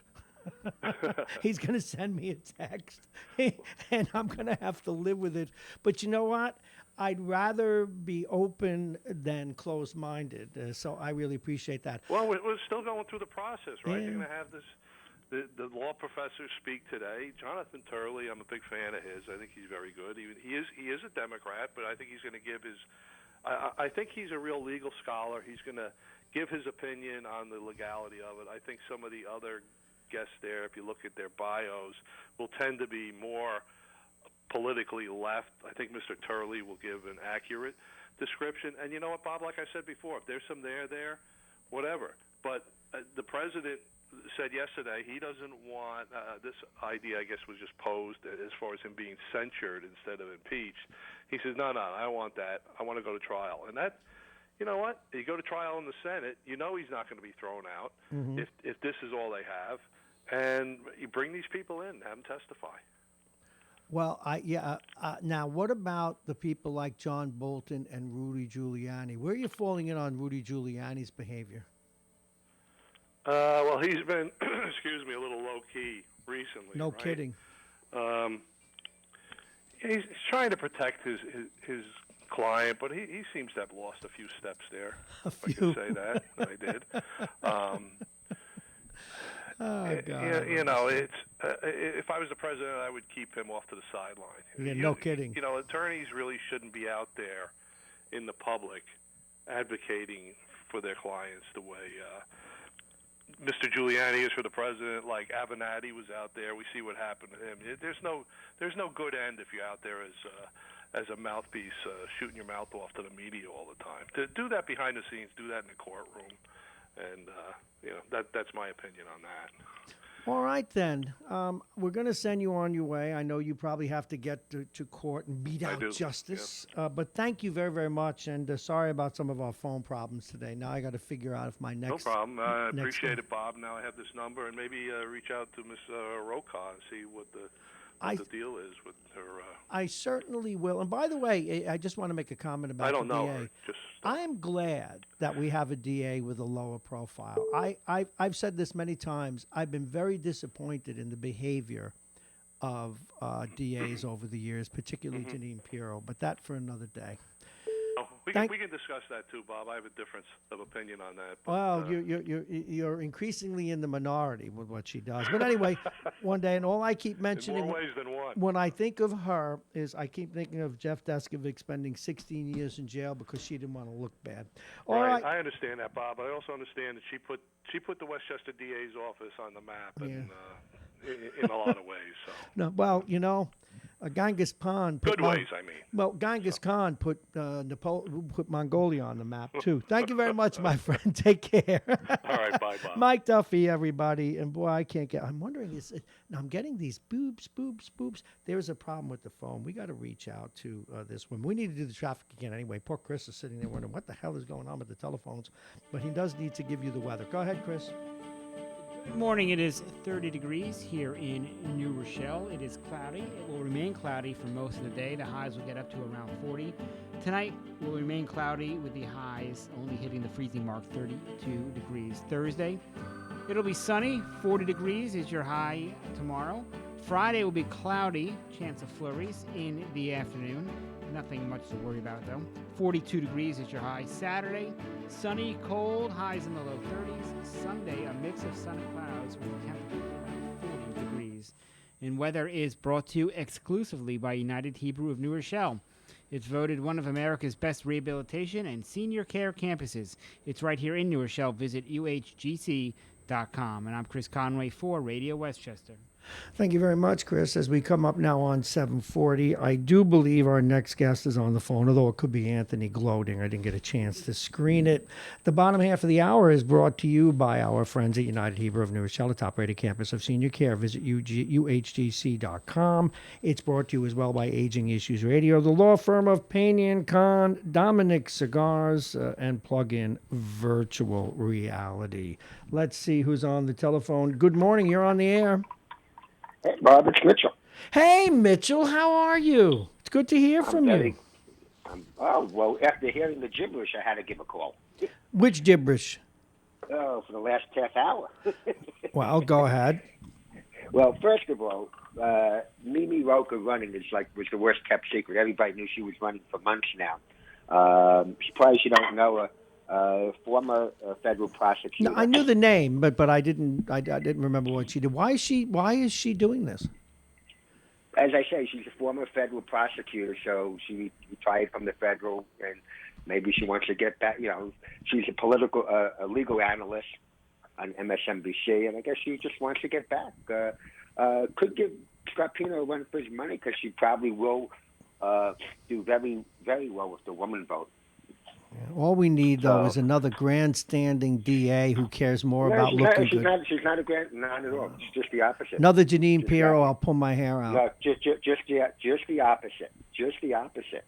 I just remind you, 15 years on the air. 15 years on the air. And the two worst things I've learned, now let me finish this, is it is who you know in this world, number one, and number two, the behavior of DAs. They're on my most wanted list.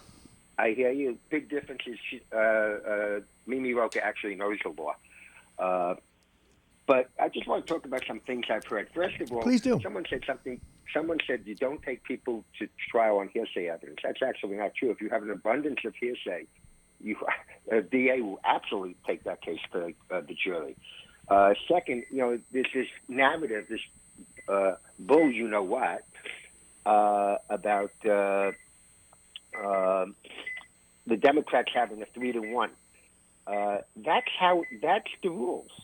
That's been it for all the time. When the Republicans are in power, they have that 3-1 advantage. Mm-hmm.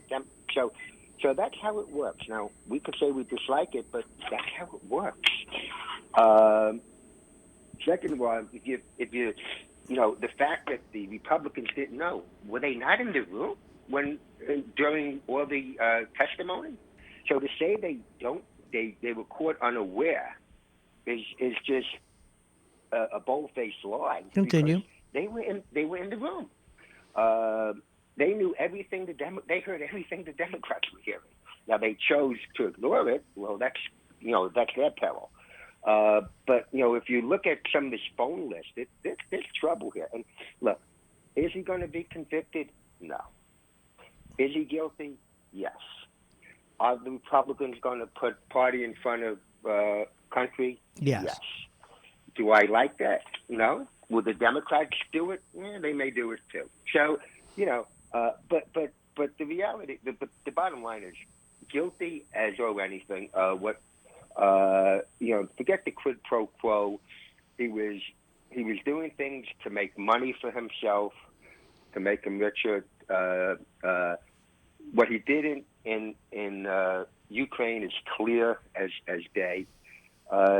Listen, it's clearly guilty. Does it rise to the level of impeachment? I think yes. I think a Republican would say no. And you know what? That's what makes the world go round. It does make the world go round. What else is on your mind? Why was Feo talking to News 12? She should be in here talking to me. Got to find out. I don't know. I will tell you, though, I saw the meeting last night. Quite interesting. What do you think? Listen, again, I think it's in everybody's.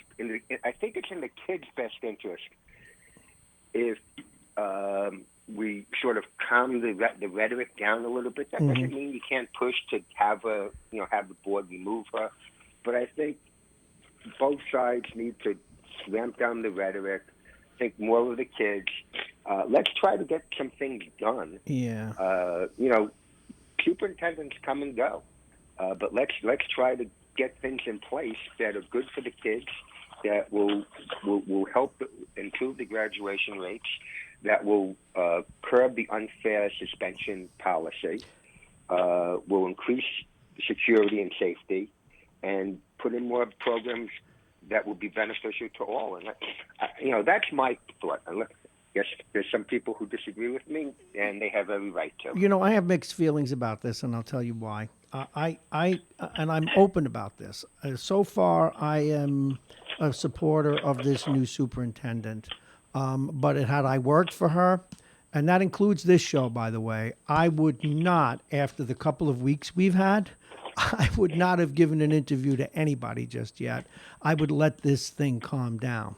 So I don't know whose idea it was to have her talk to News 12. By the way, their story, and I love their stories, and we give them attribution, their story was a nothing burger. They didn't get into any real issues with her, just that, hey, she just started. It's been rough for her. We know that. But still, I would not have talked to News 12 just yet had I been Well, you know her. what? Whether you like her or not, the one thing is she will talk. If you're willing to talk with her, she's willing to talk with you. Hey, she's got enormous integrity, and I'm going with that. I'm going with that until proven otherwise. I don't know. I don't know if it's integrity or a death wish, but she will. She doesn't care if you're for her or against her. Right. If you have something to say, she will listen to you. Yep. And well, your point is well taken. You see, and one of our assertions here is that integrity doesn't take sides per se, and she's not going to do any special favors for anybody that she doesn't believe in. So right. So look, again, I think the one thing everybody agrees with is we should do what's in the best interest of the kids, and I think we need to start focusing a little on programs and other things that are important that will help. As you know, New Rochelle for the last couple of years, our graduation rate has been dropping. We need to reverse that. Mm-hmm. I think that's very important. Okay, I'm gonna get snarky here, and the best way to address it is not by lowering standards like they do in New York City. Well, I would tend to agree with you. Yeah, good, because it's not generally the liberal view, I'm afraid. Well, I'll tell you, you're appreciative. My daughter is a teacher in a suburb in Maryland, which is one of the 10 best schools, supposedly one of the 10 best districts in the country. And she keeps telling me her kids don't know anything. I said, how is that possible? That you could be one of the 10 best school districts and your kids don't know anything? She said, because we pad the grades. I said, oh, okay. But that's my point. We can't do that. We're sending kids out into the world totally ill-prepared. Well, yes, and you know what? I think we got to go away from the standardized testing, because that's what forces teachers in New York City and elsewhere to try to get the grades so they don't get in trouble because not enough kids are getting a certain grade or whatever. We got to be honest. And you know what? I think kids would be better off for that. Listen, someone who's a C student is still a bright person. Mm-hmm. You don't have to have a 95 average. Well, you got both sides of the spectrum on that. The smart people don't like testing because they thought little Junior was going to, and rich people, they thought little Junior was going to Princeton, and now he's only going to St. John's, which is not a bad school. And the people on the other end of the spectrum, my son can't add 2 and 2, but he needs to go to the next grade. Well, could I tell you something? And this is why I'm personally against relying on testing. Although it was a plus for me, I'm consider myself smart, but I'm not, pretty genius. bright guy. But you're no Marrone. I'm no Marrone, no, thank God. But I am, Bob, a great test taker. So I would like, I wouldn't go to class for the year and then take the Regents and get a 95 on it. Mm-hmm. Why? Because I was a good test taker. I know how to take tests. I don't get, and there was people who were far smarter than me, who were terrible test takers. And it was always amazing. And they would get terrible scores on. I can't on pass a standardized math tests. test for the love of me. I panic with math. Absolutely panic. Well, exactly. That's what a lot of people do. And it doesn't serve any purpose because to say that I was smarter than some of my friends that I knew, I wasn't. I just was able to do better on those standardized tests than they were. Well, yeah. So, you know what, though? The testing is an interesting dynamic. You test for either proclivity, basic knowledge, or you test for what you taught. We used to have a saying in the school that I ran, is you don't test what you don't teach. You don't test what you didn't provide for instruction. So, yes. but there are different reasons. You're testing aptitude. You're testing proclivity. You're testing basic knowledge, or you're testing a specific subject. Every test has a different purpose. Oh, absolutely. And listen, I'm not against testing. I just don't want to, it to be the end all to end all. I think it can't be the sole thing you rely on, and you can't have people teaching to the test. As you just said, correct thing. You should test people on what you're taught. Mm-hmm. You shouldn't teach people on what's going to be in the test.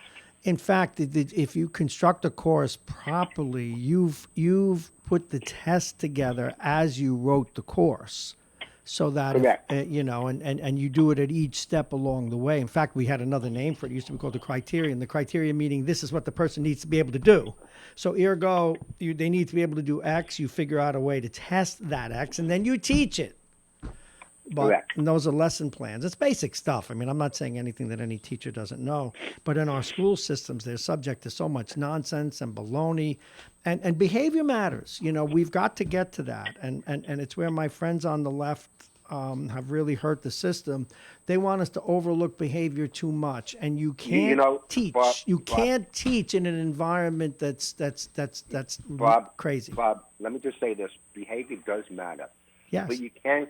But you can't go to suspension as the first step. That's true. You and I, I think we're the same type of students. If my teacher said you're suspended for 5 days, and I said, you mean this means I don't have to go to school? I would send him a bouquet of flowers. Yeah, I went to a Catholic school, and if I ever called a teacher a white bitch, or if I ever told a teacher to do a certain body thing to me, I don't know that I'd have survived that day. And maybe it was too much, but and yet now our teachers are told to look the other way at that stuff. That's nonsense. I don't accept that. I don't accept any basis for it.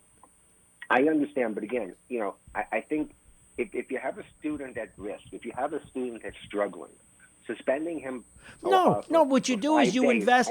No, if the left would allow you. You invest special resources in that person, special instruction, special tutoring. You meet with the parents, but now we get to where it gets to be a slippery slope because you can't meet with the parents because maybe they're part of the problem and they're irresponsible. Now what do you do? Can I just say this? Back in the day, if you wanted to punish us, you know what they used to do? You had to go into detention. You have to stay longer in school. Oh yeah, or right on the blackboard. I did that. Or once, did I ever tell you about Brother Damarinus? Can I quote Brother Damarinus?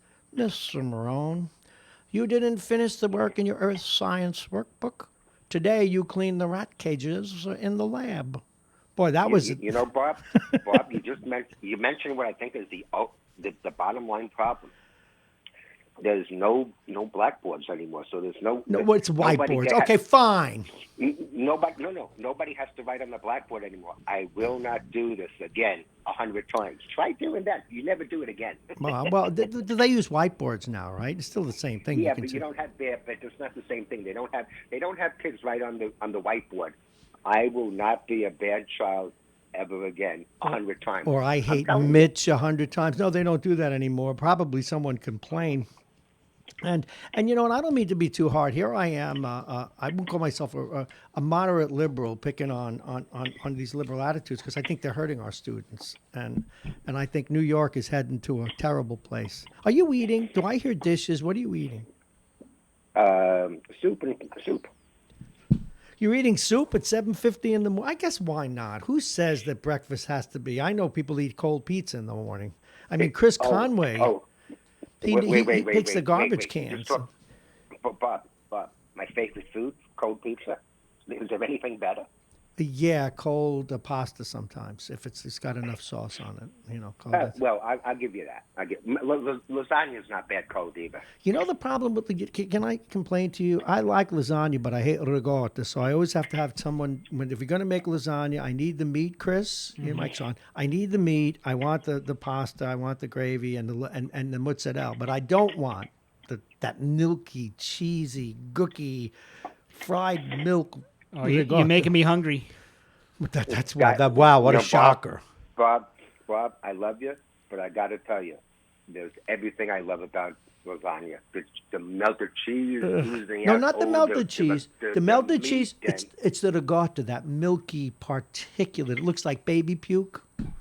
It's so good. The baby puke. The ricotta. By the way, did you hear earlier? It's National Cookie Day. Bob, I want to thank you for that image. Well, I'm just saying, being honest. My daughter used to go right down my back with that stuff, and then I have to shower twice. All right, what kind of soup are you eating? Whoa, what was that? It's broth. It's actually broth. I can't Vegetable believe broth. people that when they call in, who's eating, who's taking a shower. Are you still in pajamas? No. Oh, I don't. That's it. I've heard enough. It is 7:56. You have a very good day.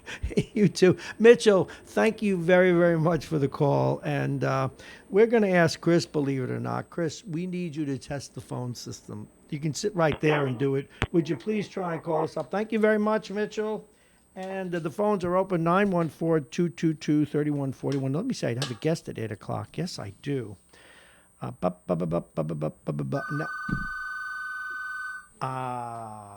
me take that call.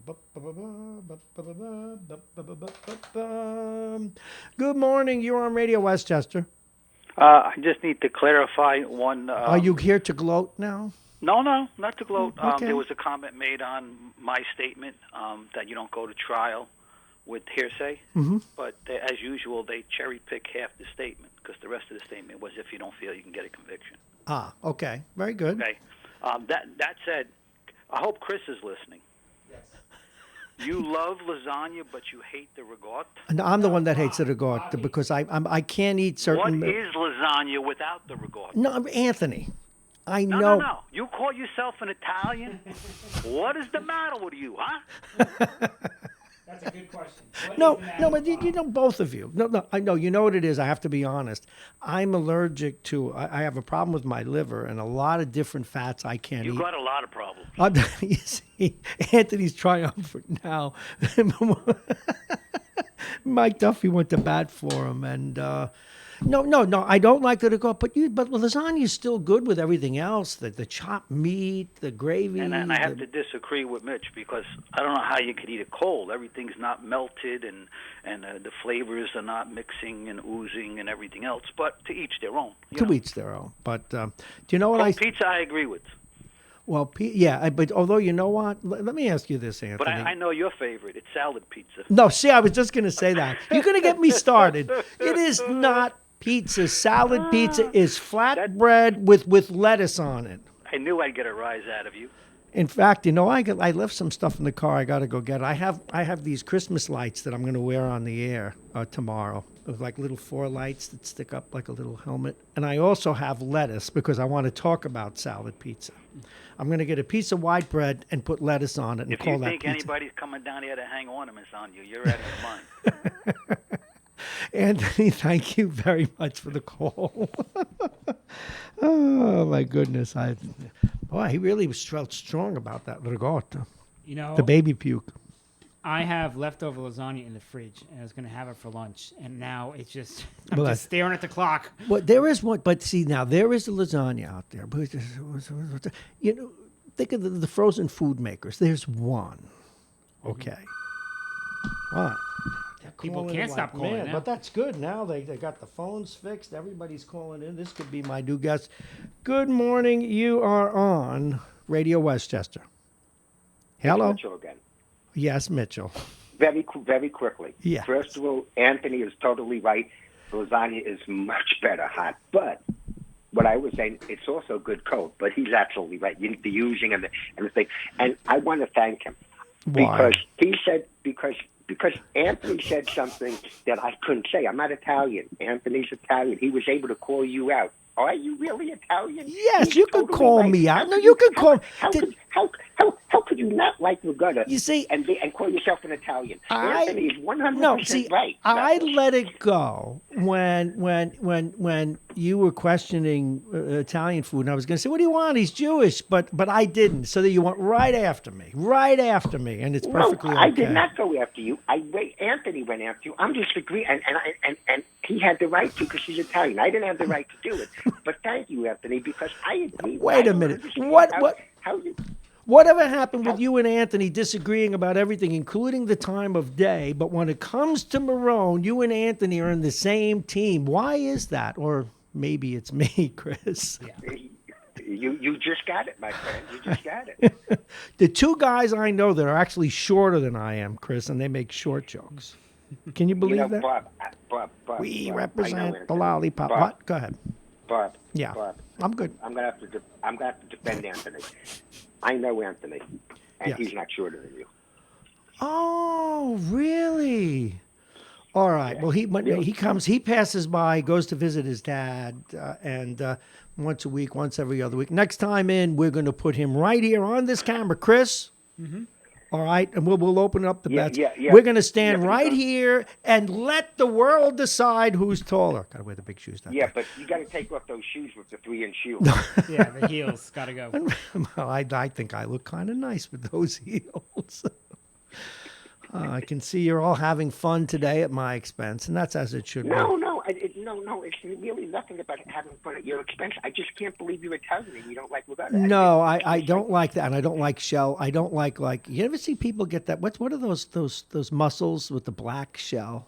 Oh, you're going to tell me you don't like mussels either? You're Nope. not Italian. Don't like mussels. Don't like clams. I don't like the looks of it. I mean, if I was going to eat a clam, this is disgusting. Wait, Bob. This is what I can say. This I do have the privilege to say. You sure you're from Brooklyn? Hey, you got a problem with what I said? What's the matter with you? What's wrong with you? Hey, what? I'm not from Brooklyn. How? I'm funny how? What the heck is so funny about me? I don't know. I'm just saying. You know? Listen, Bob. I'm going.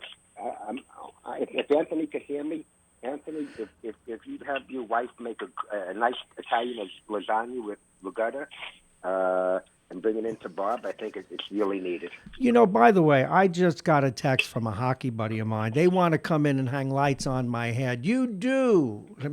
Alan wants to all right, now, Chris, I'm going to the car at the break. I'm going to get those lights, and I'm going to wear them in the 8 o'clock hour. But there's a guest who can't get through, and I got to figure out how to get a hold of them. So I got to send you on your way. All right, thanks. Bye-bye. Bye. I really appreciate these calls. Do you know, Chris, the only thing that he and Anthony agree on is when they're abusing me. You're a unifying force. All right, speaking of unifying force, it is 8:03. You're listening to Radio Westchester. Mornings with Bob Marrone. I'm Bob Marrone here with Chris Conway. Chris is going to give you the traffic, and I got to figure out how to get this poor guest. And maybe the weather. Yeah, no, the traffic doesn't start till next week. This is an emerging issue. And yes, Alan, I know you're out there, and I'm going to wear the lights for you. I'm going to make a fool of myself just for you. We'll be right back after the traffic. Or weather, rather. Shut up, Chris. It is 32 degrees here in New Rochelle. It is warmed up. It is now at the freezing mark. That kind of depresses me. But today, cloudy, 39 degrees will be your high. Tonight will remain cloudy with the highs only getting back down to around 32 degrees. Tomorrow, it'll be sunny, around 40 degrees. Friday, cloudy, chance of flurries in the afternoon. Not much to worry about, though. Highs in the low 40s. Saturday, sunny, cold, highs 32. Sunday, a mix of sun and clouds with the temperatures around 40 degrees. And weather is brought to you exclusively by United Hebrew of New Rochelle. It's voted one of America's best rehabilitation and senior care campuses. And it's right here in New Rochelle. Visit uhgc.com. And we'll quickly look at sports. The Vegas Golden Knights came into Newark, defeated the Devils 4-3. That's not news. The Devils losing, that is. But what is news is that the Devils fired their head coach, John Hines, a couple hours before that game after 4+ seasons with the team. The Devils were 150, 159, and 18 during his 4+ years as coach of the Devils. It has not gone well for New Jersey this year. They have the second worst record in the NHL. They were expected to be a playoff team. That has not happened so far. Adam Nasruddin has been hired as the interim coach for New Jersey. The Islanders, they lost 4-2 to the Montreal Canadiens. New York Post reports that the Yankees are meeting with star free agent pitchers Garrett Cole and World Series MVP Steven Strasburg as they try to fortify their starting rotation. That would do one of those two names. Tonight, the Brooklyn Nets are in Atlanta to take on the Hawks. Iona men's basketball, they travel to Connecticut to take on UConn. And I'm Chris Conway for Radio Westchester, and we'll find out why Bob is giggling. I'm having such a tough day. My headphones are wired around the chair, and I can't sit up straight. Oh, gosh, what a day, what a day, what a day, what a day. All righty, let's get this fixed. You know, I hate these. Would you give me these headphones? God darn it.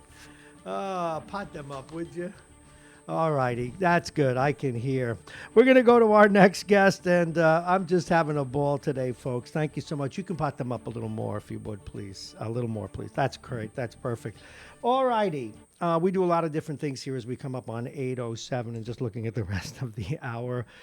We're going to talk with Nina Torero. She's currently a part of the communications team at Target, a former entertainment reporter and lifestyle editor at outlets including Entertainment Weekly, NBC News, and ABC News. You know, it is the holidays, folks, and we do need to talk about, well, some shopping tips, gifts made easy with holiday, how Target makes it easy and other people make it easy. Please welcome Nina Torero. Good morning, Nina. Good morning, Bob. As you can tell, we also stream this show all over the planet on many outlets, and people just saw me get hung up on my own set of headphones. Anyway, you've been on TV and radio, and you know a lot about it. Tell us what Target's doing to make gift-making easier. Well, it is the most wonderful time of the year, but it's also the busiest, and Target knows that our guests need a little bit of help to get it all done. So we've got a slew of same-day services to help you get what you need and fast. So we've got order pickup. You can choose from over 250,000 items and pick it up and store your order. It's as easy as that. And then there's Drive Up, which is one of my favorite services. It's available in all 50 states. You can place your order on the Target app and then drive straight to the store, and a team member will bring out your order, typically within just 2 minutes of you arriving at the store. And then, of course, for all those gotta-have-them items, we have same-day delivery with Shipt. You can get household essentials and groceries, home decor, and gifts, and have them delivered straight to your door, whether it's at home or your office. Maybe you're at a hotel staying somewhere over the holidays. You can get your order delivered straight to you. It's so easy. You know, it's the definition of Target run and done. And then, of course, new this year, you can order same-day delivery with Shipt on the Target app and on Target.com, which makes it really easy to get that 5% savings with your Target Red Card. Nina, you're making a lot of sense, and it sounds like it is going to be easy. And I shop at Target myself. Oh, where good. can I do the shopping? On the app? Will I need a catalog? How will I know what I need? I mean, if I'm going to order and then have it delivered, I need to know what I'm ordering. Of course. So you can check us out at your local store or on the Target app or Target.com. And we know that it can sometimes be a little bit difficult navigating all those amazing gifts for the people in your life. But we do have a special curated gifting collection, which makes it really easy whether you're shopping for him, for her, the kids. Maybe you've got a colleague who's tough to shop for. But this gifting collection makes it really easy. 1,500 gifts. Most of them are under $15, and I have some of them in front of me right now. I know you can't see them, but we've got some amazing picks, like some gorgeous mugs for just $5. We have our gingerbread kits, which Bob, I got to tell you, they're one of our top sellers. Yeah, I year was after looking year. at this. Last You year, made me we hungry sold with this over thing. 1 million of them. This year, we've got over 10 varieties of these kits, which are just the greatest gift for like a family, or maybe like you have a neighbor or so on. Just so many great options. And again, a lot of these are under $15. Well, that makes a lot of sense. Now, Tina, you mentioned that you could tell us some tips for stashing those large, wow-worthy presents. How? What is your tip on this? Well, I've got grandkids. I'm a mom of two, and I got to say, nothing works better than the closet in your guest room, or maybe stash it in the back of the car. But in that case, I have to tell you, if you're shopping for gifts with kids in the car, one great option is Drive Up. Truly, I mean, you can have a team member bring out your order in a large bag. The kids aren't going to know what's in there. Have the team member stash it in the trunk of your car, drive away. The kids will be none the wiser. That's my mom tip to all you moms and dads out there. We're talking with Nina Terrero. She's calling on behalf of our friends at Target, giving us a lot of tips on how to order stuff and get it delivered so we don't have to make the mad trip through the store. And you even have a Drive Up is offered. Tell us about this. I'm sorry? The Drive Up. Oh, yeah. So Drive Up, it's actually our highest rated fulfillment service, and it couldn't be any easier. You just place your order in the app, drive up to the store, and a team member will bring your order to your car, typically within just 2 minutes of arrival. It really doesn't get any easier than that, you guys. And of course, while you're checking out all the new stuff that Target has to offer this season, make sure that you're a member of Target Circle. It's our brand new loyalty program, and there are tons of amazing perks like 1% back to use on a future Target shopping trip, and early access to great deals and savings, like just not even during the holiday season, but far beyond, all during the year. So, yeah, do your shopping, save a little money while you're at it. Win-win, right? Yeah, it is very much a win-win. How can we get more information? Yeah, so check us out in store or on Target.com or download the Target app. Listen, I want to thank you very much, and you'll see her on TV as well, folks. Nina Terrero, you've seen her on Entertainment Weekly, NBC News, ABC News, Wendy Williams Today, you name it. She's been there, and now she's been with us. Thank you very, very much. You just made my life a lot easier. Oh, glad to hear it. Happy shopping and happy holidays. All right, same to you, and thank you very much. Chris, I tell you what we're going to do. I am going to go get my special headgear. It's right out here. Okay. Mm-hmm. I'm going to get the headgear, and I'm going to ask you to cover a couple of stories. Okay. And let me see. Yeah, these are the ones that you need to do. Yonkers tenants says they have only 5. Here's a national story, 2 of these. You do these. I'll be right back, folks. We're brought to you this morning, our 8 o'clock hour, the top of the hour, is brought to you by the United Hebrew of New Rochelle, the top-rated campus of senior care. Visit uhgc.com. Aging Issues of Management, and also their offshoot Aging Issues Radio, the law firm of Payne & Kahn, Dominic Cigars, and Plug-in Virtual Reality. Here's Chris with some of the news of the day. Good morning. We start with St. John's Riverside Hospital's revenue bond. The rating has been lowered by S&P Global Ratings to reflect the hospital's, quote, extremely weak financial profile. This is from Lohud. The financial service company lowered the rating from B- to CCC+ over the Yonkers Industrial Development Agency's existing revenue debt issued for the hospital. According to a statement, the company goes on to say that the outlook is negative, which signals that there is a 1 in 3 chance that the rating can be lowered over the next year.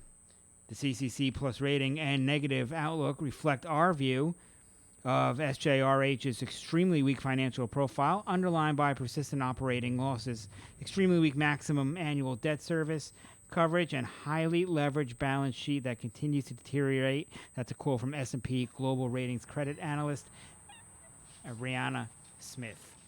Moving to Yonkers. Yonkers tenants say they haven't had gas for cooking for over 5 months. Yonkers, a great place, safe place to live, but don't try cooking dinner. Tenants of a Yonkers apartment building say they haven't had gas and cooking for more than 5 months. Deanna Smith says she's been using a portable electric stove for cooking since the gas was cut off from her Bronx River Road apartment building in Yonkers on June 20th. She told Aloha, they said Con Ed has seen there was a leak in one of the pipes, the gas line, so they had to shut it off. Since then, we have had no gas whatsoever. Moving to national news.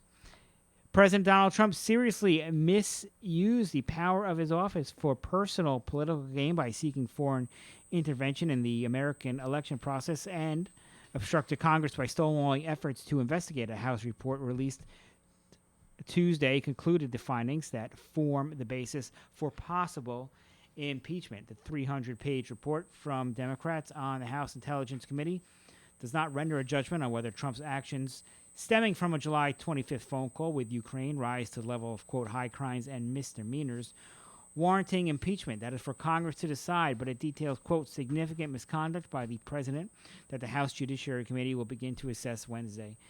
That from News 12. And, of course, the big story today is National Cookie Day. So go out, go find a free cookie, go buy some cookies, support the cookie industry. Support the cookie industry. And as you can see, I was challenged by one of my hockey buddies, Alan. And here I am. I'm dressed for Christmas. What do you think? Should we add more ornaments to this as we go through the holiday season? It's now officially the holiday season. Do you like my lights? I remember when Walter Cronkite did this. Do you want to the gravitas? it's palpable. You can see it through the screen. You know, we need to make them flash faster. Now look at that. We're going to put on them. Are they up? Can you see them? Oh yes, you can see them. That's right, folks. It's coming to you. I don't mean a serious newsman.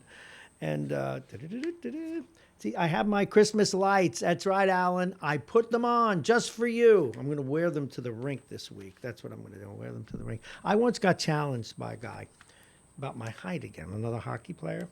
So I brought those giant, this was roller hockey, those giant things that they use for skiers to practice skiing with the giant wheels. I wore them to the rink and made myself tall. Now, I also brought another prop from the car. Funny that we should be talking about salad pizza. Because, folks, this is all it is. What is this, Chris? Bag of lettuce. It is a bag of lettuce. I can go into the train station, get a bagel or a roll, throw this on top. How dare someone call that salad pizza? How dare someone call? I broke my Christmas lights. That would be sad. It would be. But do you ever sense out? What a day. Do you ever? And now the mic is falling apart. It is all coming apart here. The mic needs Viagra, I think. But anyway, no. Do you ever eat salad pizza? No, absolutely not. No, you wouldn't do that, No. right?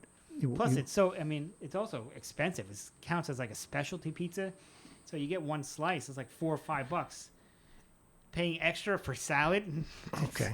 Well, you're not talking my language there. I got to do a couple of other news stories before we go, and I'll take these right now. Democratic Senator Kamala Harris told supporters on Tuesday that she was ending her bid for the Democratic presidential nomination in 2020. Harris launched her campaign in front of 20,000 people at a chilly outdoor campaign launch in January. The first woman and first black attorney general and U.S. senator in California's history, she was widely viewed as a candidate poised to excite the same segment of voters that sent Barack Obama to the White House. Then she raised an impressive $12 million in the first 3 months of her campaign and quickly locked down major endorsements. But as the field grew, her fundraising remained flat. She was unable to attract the type of attention being showered on Pete Buttigieg by traditional donors or the grassroots firepower that drove tens of millions of dollars to Elizabeth Warren and Bernie Sanders. So Anthony's got to stop sending me those texts. You should ruin the news report, will you, Anthony? All righty. Through the summer, she focused on pocketbook issues in her 3 a.m. agenda, a message that never seemed to resonate with voters. So the field is narrowing just a bit, Chris, and that is a good thing. Yeah, but is it really narrowing? Because now you have people who weren't even in the primaries in the debates. Yeah, but now you have a heavyweight. Now you've got Mr. Bloomberg, whom I will support if he can get that far. A very, very balanced guy. He's almost I wouldn't call him perfect because he does some things that one wouldn't like, but you never get everything that you want. What's that song by the Rolling Stone? You can't always get what you want. He tends to be nanny status when it comes to things like soda and stuff that, too many sweets and things like that. But he tends to be a social liberal and a economic conservative, and he was tough on crime. I'm sorry that he backed off on that issue a little bit because I think that hurt him. He was tough on education as well. He should have been. So, but he's just stable. He's stable. He's smart. He's not the most exciting man in the world. But I always tell people, what we're doing today, what people do when they go on Netflix or when they go listen to a podcast. He predicted that 20 years ago. Mm-hmm. I used to be a speechwriter, and so I got to know him a little bit because we were on, my boss and he were on the same stumps a lot, and so you always find out what the other guy's talking about. And he's the guy, he knew I was a radio nut. This is before I went to radio. And he told me about what he called narrowcasting. And that's what blogging is, and that's what Netflix is. Narrowcasting, where you'll have a specific topic, but you'll be able to watch it or be able to listen when you want and how you want. And I said, gee, you think we'll ever have that? And he predicted that then. And when he bought that Bloomberg radio station, 1130, on the dial, I believe it is, AM, he gave free radios out. But guess the only station those radios would play. And I've been trying to figure that out here, how to make it easy for people to get to us. And I can remind people that we are RadioWestchester.com, but that we are on MyTuner.com, where our app is easy to access and you can listen on your phone. Now, again, because of the phone troubles, I don't know who is getting through and who's not. We're going to have to talk to our friends at Skypey Dipe. I got another text. Someone said I should have put that on my hockey helmet. I will do that, Vince. Thank you very much. And okay, we've got some news. This is a story coming out of, and this is breaking news, so we'll get back into serious format, coming out of Talk of the Sound. The New Rochelle head football coach Lou DiRienzo out. That's the question mark. 3 days after his team won the state championship, the New Rochelle Board of Ed, and this is coming out of Talk of the Sound now, met to adopt the board resolution 20-264-22 for employee 2019-20/6, a settlement agreement. No official statement, but this looks like a done deal. He's 95%. This resolution is Coach D, but not 100%. He would expect a statement, but none so far. So we shall see. He's saying, are they out? Is he out? So the question becomes, in fact, I probably will reach out to Bob. Maybe we'll talk to him a little later. If we can. But let's look at what's coming up the rest of the hour. We're going to talk with Sean Patterson-Howard. She's the mayor-elect of Mount Vernon. And we had a long conversation yesterday about some of the issues that she's dealing with in that town. We did so with A.J. Woodson. So, boy, oh boy, this news just keeps coming in. And I'm just amazed at what's going on. Now, the issue with the coach, folks, and I was just going to do that story. It's funny that this would come across our little ticker here. There's got to be more to the story, and hopefully we will know. I hope the coach, if he does prepare a separation agreement and for whatever reason, lets us know to the extent that he can why he did that, why he took that, because he is a beloved figure. And what I've always found issue with in the world, and we're going to open up the telephone, and I can't give out this private line, otherwise it won't be private. But for those of you who are regular callers, we've given it to some of you, only because you need to have a VIP line or you just can't get guests on. They can't get through the other phone lines. And our main phone line today, and I'm sorry to say, is out, 222-3141, 914-222-3141. Chris, did you try me yet? Do it right Give us a shot and see what's going on, and we'll see what's going on with the Skype folks. That's the service that we use. And, but where was I? I don't remember what I was talking about, trying to see if this phone. Did you dial me yet? Placing the call right now. Okay, you're placing the call. Tell me what you get. Ringing. It's ringing, but it's not ringing here, which tells me we're not connected. Okay. All right. I wonder who. Okay, let's see if we can fix this. Invite Skype to call. Nope. nothing's happening. All righty. That means I'm going to have to reach out to, it's time to do the weather anyway. It's time to reach out to Sean Patterson Howard and make sure she has the other number, Chris. Chris is going to share the weather with you one more time. And remember, we're only on till 9 today. We obviously are going to take an hour early to fix some of these issues that we're having with the phone. This is Radio Westchester. Stay there. Here's Chris Conway with the weather. Good morning. It is freezing, literally. 32 degrees here in New Rochelle at 8:25 in the morning. It is cloudy out. It will remain cloudy throughout most of the day. The highs will get to 40 degrees tonight. It will remain cloudy. Temperatures around 32. Tomorrow, sunny, a little warmer. Highs around 40. Friday, cloudy with a chance of flurries. Highs in the lower 40s. Saturday, it will be cold but sunny, 32 degrees. Sunday, a mix of sun and clouds, highs around 40. Weather is brought to you exclusively by United Hebrew of New Rochelle. Voted one of America's best rehabilitation and senior care campuses. It's right here in New Rochelle. Visit uhgc.com. Should we take a look at sports, or are you ready? Now, do sports anyway. I want to talk a little bit about it, so go ahead and do that. All right, the big news last night before the Devils' home game against Vegas, which, of course, they lost 4-3 because that's what they do. The Devils fired John Hines, their head coach, after 4+ seasons with the team. 150 wins, 159 regulation losses, 18 overtime losses was his record in New Jersey. This year, they had the second worst record in the NHL, a disappointing season considering with their acquisitions, they were aiming to be a playoff team, but so far that is not the case. Adam Nazardine, a former NHLer, played about 70 games in the NHL 10 years ago, had a cup of coffee with the Islanders in 2003. He is now the interim head coach. And speaking of the Islanders, a rare loss for them. They lose to Montreal 4-2.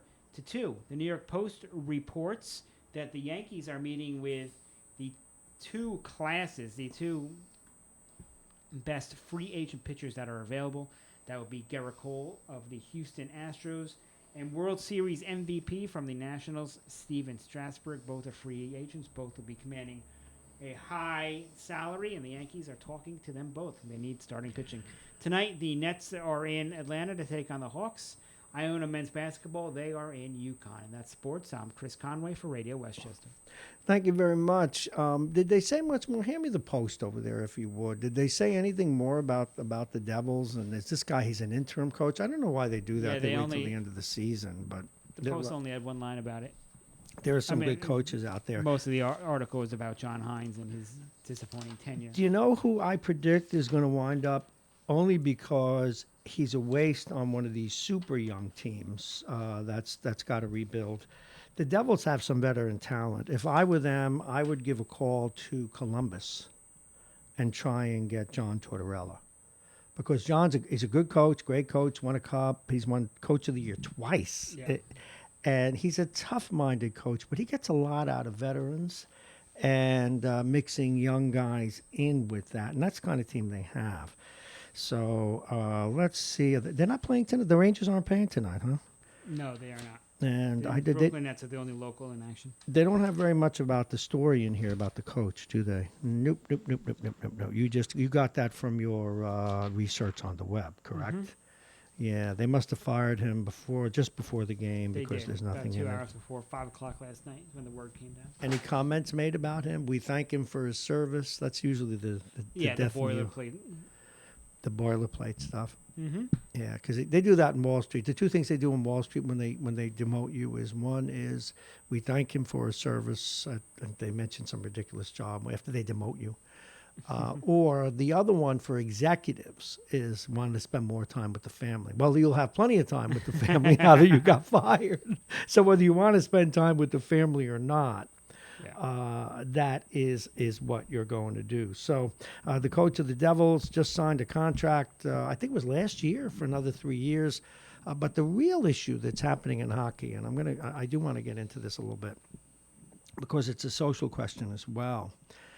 Hockey has, and I don't think Tortorella ever kicked anybody, but this guy Mark Crawford, who was the coach of Colorado, is now being investigated for having kicked Sean Avery. But there are other players who he's kicked, and that's only a matter of time before it comes out. I understand he's a miserable human being. Yes, And I know he's an that's assistant what's coach coming out. with the Blackhawks. But also they had to fire a coach for using the N-word. Now, hockey is notorious, or was notorious, I should say, for having some tough coaches, some really difficult coaches, particularly if you look at the history of the sport where violence was okay. It was beyond macho. I mean, back in the 60s when I started, and in the 40s, 50s, 60s, right on into the 70s, you were encouraged. It was a brutal sport, and you were trained to be brutal. Yeah. And the coaches were absolutely uncompromising and would call you all kinds of names. And some of the greatest coaches of the era were manipulators of people. Scotty Bauman, probably the greatest coach ever. By the time he got out of the business, he had changed, but he treated players horribly, just horribly. I think he could still coach today. Anyway, I'm getting a call, and I'm going to see if he wants to come on. Hey, do you want to come on? Take over for a second. All right, it is Okay, I'm going to give you a number to 8:31 here at Radio Westchester, the station at the New Rochelle train station. It's 32 degrees here along the Sound Shore as we get ready for the holiday Christmas season, which is only 23 days away. 22 days away now, which is pretty unbelievable. We're having a little issue here with the phones, so getting guests on is taking one or two more steps than usual. But we'll get through it here because that's what we do. Okay, we have to do that. And since we are doing what we're doing, we have Bob Cox from Talk of the Sound with a breaking story regarding the New Rochelle football coach. So I expect him to be calling in just about any minute. But going back to hockey's got, it's a lot better now. The coaches are a lot more, they're still tough because it's a game you have to keep people on their heads like football. Because who the hell wants to run up and down at 30 miles an hour where you might run into somebody and encourage them to maybe take a bop on the nose. So, but nonetheless, hockey has got this evolving problem now. And then this latest suspension. Did you see the suspension of Bortuzzo the other day? The guy on the St. Louis Blues. Yes, I think he only got like 4 games or Ridiculous. He should have gotten. And then what they did is they ran several films of him doing that a couple of times before. He should be out for half a season, but what do I know? Okay, we're going to move right now. We have a breaking story. Bob Cox from Talk of the Sound, considered the source since 2008, a regular contributor to this program, and a really fact-minded journalist here in Westchester County. Bob, good morning. Good morning, Bob. Now, we saw a little bit of the note you sent along to us. Has that story fully broken yet? Do you know if there is a deal for the for the football coach? Well, I do know some stuff, but I'm going to sort of stick with the facts that are out there already. So there's been no official statement. I did ask already the PR people and the board president about them putting out a statement on Coach D. But what I can say is that the board met last night in executive session. They passed a board resolution authorizing the superintendent and the board president to execute a settlement agreement with an unnamed employee. But by all accounts, they've negotiated a settlement agreement with Lou DiRienzo, the head football coach at New Rochelle, and they're going to sign it if they haven't signed it already last night. Typically, they have these things ready to go, and they sign them right after the board. So if indeed this is the smoke attached to some fire, we're liable to get some news perhaps by the end of the day or into the morrow. Is that a reasonable expectation? Well, I mean, I'm just trying to be careful as to what I say here. So yes, I'm saying that based on everything I know, I believe that Coach DiRienzo his lawyers have negotiated a settlement agreement, which was accepted by the board last night. But officially, I would expect we'll get some sort of thank you for your service type statement. As I told you on your air the last couple of weeks, anybody expecting some sort of Mueller report where we find out exactly what happened and who was interviewed and what the allegations were, that was certainly never going to happen, and that this would end with a whimper, not a bang. You did say that, and I was just going to ask you about that. Well, and because this is how these things always go. I mean, we had this with Reggie Richardson, with Brian Osborne, with Jeff White, with Joe Williams. These are all senior-level employees in the district that had separation agreements, and, they just kind of typically just faded away. So these agreements typically have a non-disparagement clause and a confidentiality clause. So because of that, you'll find that the only statement that gets made is one that was agreed to in advance. They typically have language in there that says what the district can say about their former employee to prospective employers. The confidentiality piece is a little funny because it's not actually a confidential document. It's a public record because they're expending taxpayer money. Obviously they gave them some kind of payout. It could be they gave them 1 week's salary or 1 year's salary. They probably gave them medical benefits for some period of time. These are typically things that they do. So I have made a Freedom of Information request. They could take, as long as they like, really, to fulfill that. But I did ask officials in the district to expedite that. I think that they really, when they put out statements about these employees, they should just release the agreement so people can see what the agreement is. But they never do that. So, there'll be hopefully a statement, maybe today. There won't be much to it. And then when I get the actual agreement contract, I'll publish it. People can read it for themselves. That voice you hear is that of Bob Cox. He's the managing editor and publisher of Talk of the Sound, Consider the Source, truly here in New Rochelle and other parts of Westchester. 2008, Consider the Source since that time. Breaking a story and on our Newsmaker line about a likely settlement agreement. The thing that is a little different here, and I know it's arguable, but when Mr. Richardson, although he was well-liked, people knew that he was kind of in hot water. Mr. White, we didn't know a lot about. You know more about that than most people. And certainly Mr. Osborne had worn out his welcome by the time he left. But Mr. DiRienzo is a beloved figure. This is separating what he did or might have done or is alleged to have done. Are people going to be satisfied with nothing ever coming out about why he's no longer the football coach? I don't think that the people who are upset about the coach situation are going to feel any better. I mean, I did not actually attend last night for personal reasons, but sure. The board. I mean, you have a life. Go ahead. I'm sorry. Well, full disclosure is my wife's birthday, so I had a better offer. You did have a better offer, and also I may say a wise offer. Good grief. So you'll be doing a story about yourself, Bob Cox. Isn't a homeless shelter? So I'll watch the tape, the meeting myself later. Mm-hmm. But apparently, as expected, the public comments were quite heated. But I'll have to watch it for myself. From what I heard, people didn't really necessarily understand that while they were at that meeting, the board was acting on basically the termination of the coach. I think if they had been aware of it, they probably would have changed the tenor of some of the remarks. But I don't think the people who are upset about Dr. Fahou today are ever going to be reconciled to Dr. Fahou as long as she's in New Rochelle. That's the black community, the football community, the teachers and service-related professional union Fuse. I think that's just a done deal there, that they're permanently alienated from the superintendent and probably also the board president. What if grades go up? What if the school really evolves in a positive direction and grades go up and graduation rates go up and there's no hint or sign of any kind of diversity or racial tension? Might that not ease this down the road? Or you just don't believe it? Not with the people that I just described.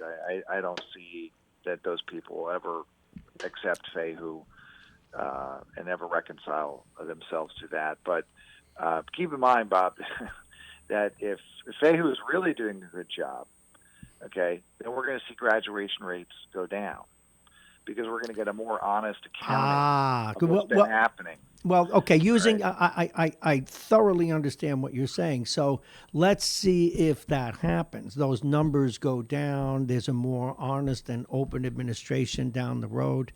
But will that win over these people? Probably not, is what you're saying. Well, I mean, I think they're a lost cause. It doesn't mean that the superintendent and the board shouldn't try to make things better.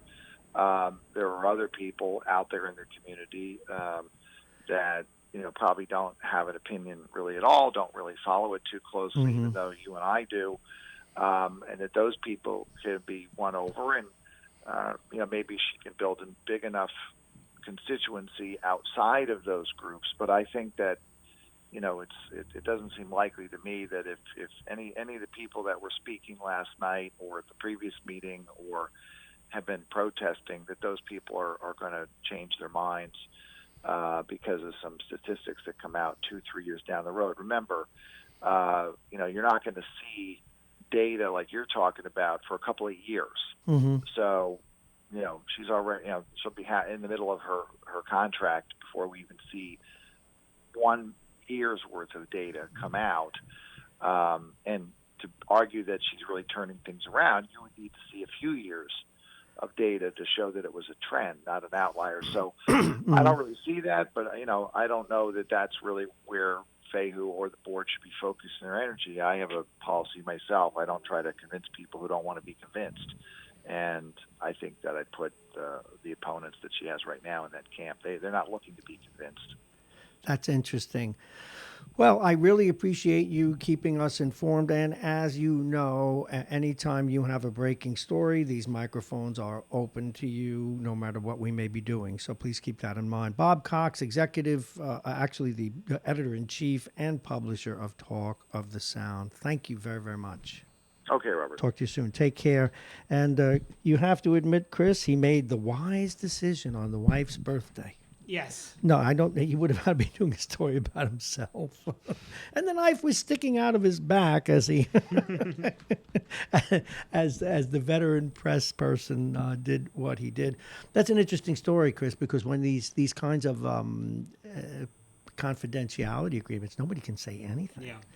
And I just don't know where we go from there with that kind of an issue. 9, I can't open the phones because the phones don't work, but I'm going to try something. I'm going to do a little test to see if we can make an outgoing call. And if we can, that tells us something. No, we can't do that either. Well, let's try something else then.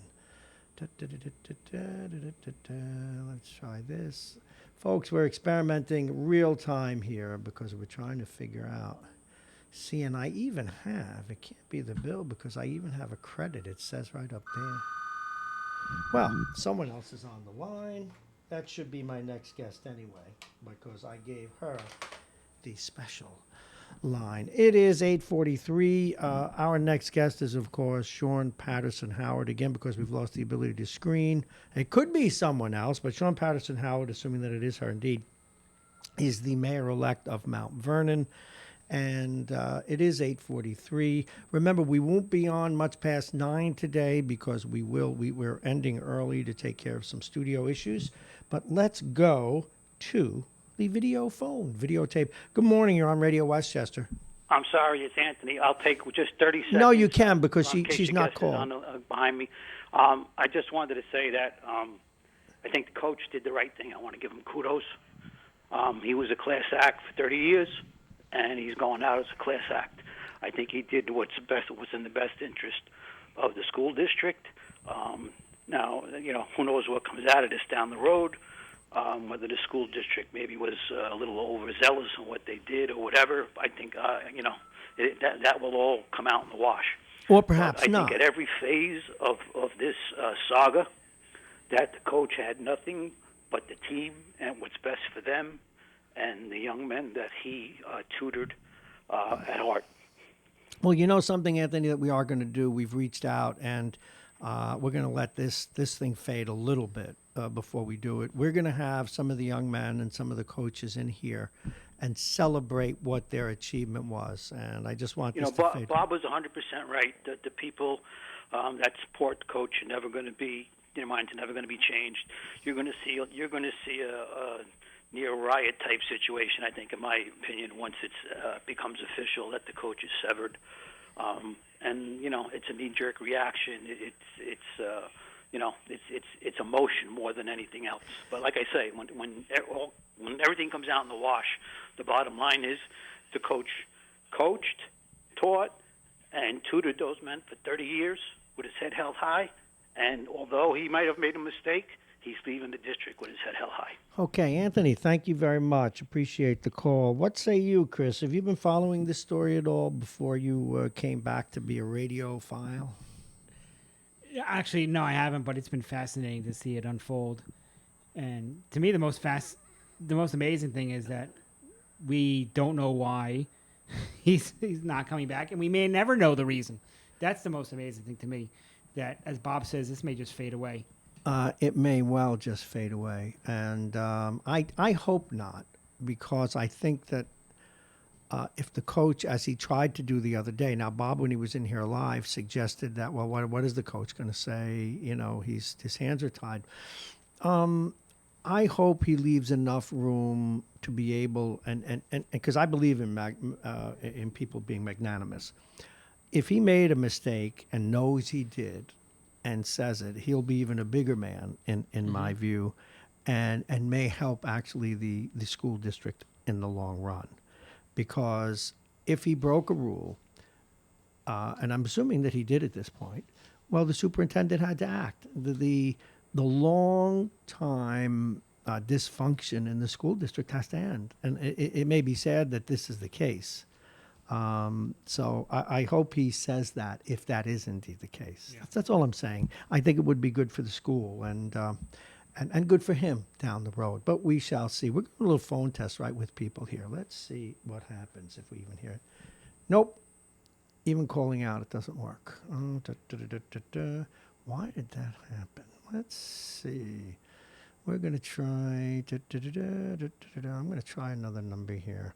Folks, we are doing a test right in front of your eyes. Well, no, not in front of your eyes if you're looking at it, because this makes no sense to us, what is going on. There's no reason that we should have these phone troubles. Like I said, I was listening to, who was it? Now let's try Hezi. I was listening to your favorite Mike Francesa the other day try and deal with this. See, now we got a phone ringing. All right. Can you hear that? Morning. Good morning, Hezi Aris. I want you to know that you just were the subject of a test. It's Bob Marrone, and you are live. Yeah, we lost our phones. Well, good morning. Good morning, my friend. We lost our phones. And there was a story I knew that I could ask you about. We lost our phones today. We used the private line, which you're aware of, to call out and to give to some of the guests. But we've been having trouble getting people on the air. And I just told Chris, let's see if we can call out. So our problem is only incoming. But do you have a moment? Of course I have a moment for you. Are you kidding? You're Bob Marrone. Oh, well, you're Radio Westchester. Well, are you kidding me? Well, you're Hezi Aris, the managing editor and publisher of the Yonkers Tribune. We had the story we did this morning, and which you've already talked about, but Uri Clinton resigns. Right. Why? Well, that's the big question. Nobody really knows. The problem is, well, first of all, what's really most interesting is that the first news outlet that picked up this story was, of course, the Stanford Current. Mm-hmm. Which is no, the Hartford Current. You told us yesterday it was the Hartford Current. Forgive me, I'm sorry. That's okay. The Hartford Current. And again, it was very, very, it was nebulous because one didn't know why he stepped down. But there are probably a lot of issues. My biggest fear is that what may be happening. Well, we know. Well, let me start again because I wasn't prepared for this. No, but hold on just a second. I also want to reset for people. Just hold on a second. I want to reset for people. The story that we did earlier this morning that we're talking about, for those of you that have gone to the track here, because we have a lot of listeners outside the region now who come to the track to Empire City, either for the Trotters or the casino. MGM bought this place, wants real gambling there, not just the machines, and they're pining with New York State to get them to allow them to do that. They have a new executive or a CEO, Yuri Clinton, who is supposed to be pursuing these objectives, and all of a sudden he's resigned, and they've not yet gotten the okay from the state. So continue, sir. I'm sorry. Well, no one's gotten the okay from the state, but there are two licenses that are in question, and that would be Aqueduct Raceway, which also has a casino owned by investors from Malaysia, and then MGM Resorts. They're the ones that purchased the Empire City Casino at Yonkers Raceway last year for, I think it was $850 million. And so that's where we stood. And then Uri Clinton comes on the scene, and he promotes the purpose of making it a full gaming operation like they have in Atlantic City. And so what's fascinating at this point is, why has he failed? And I don't think that he personally has failed.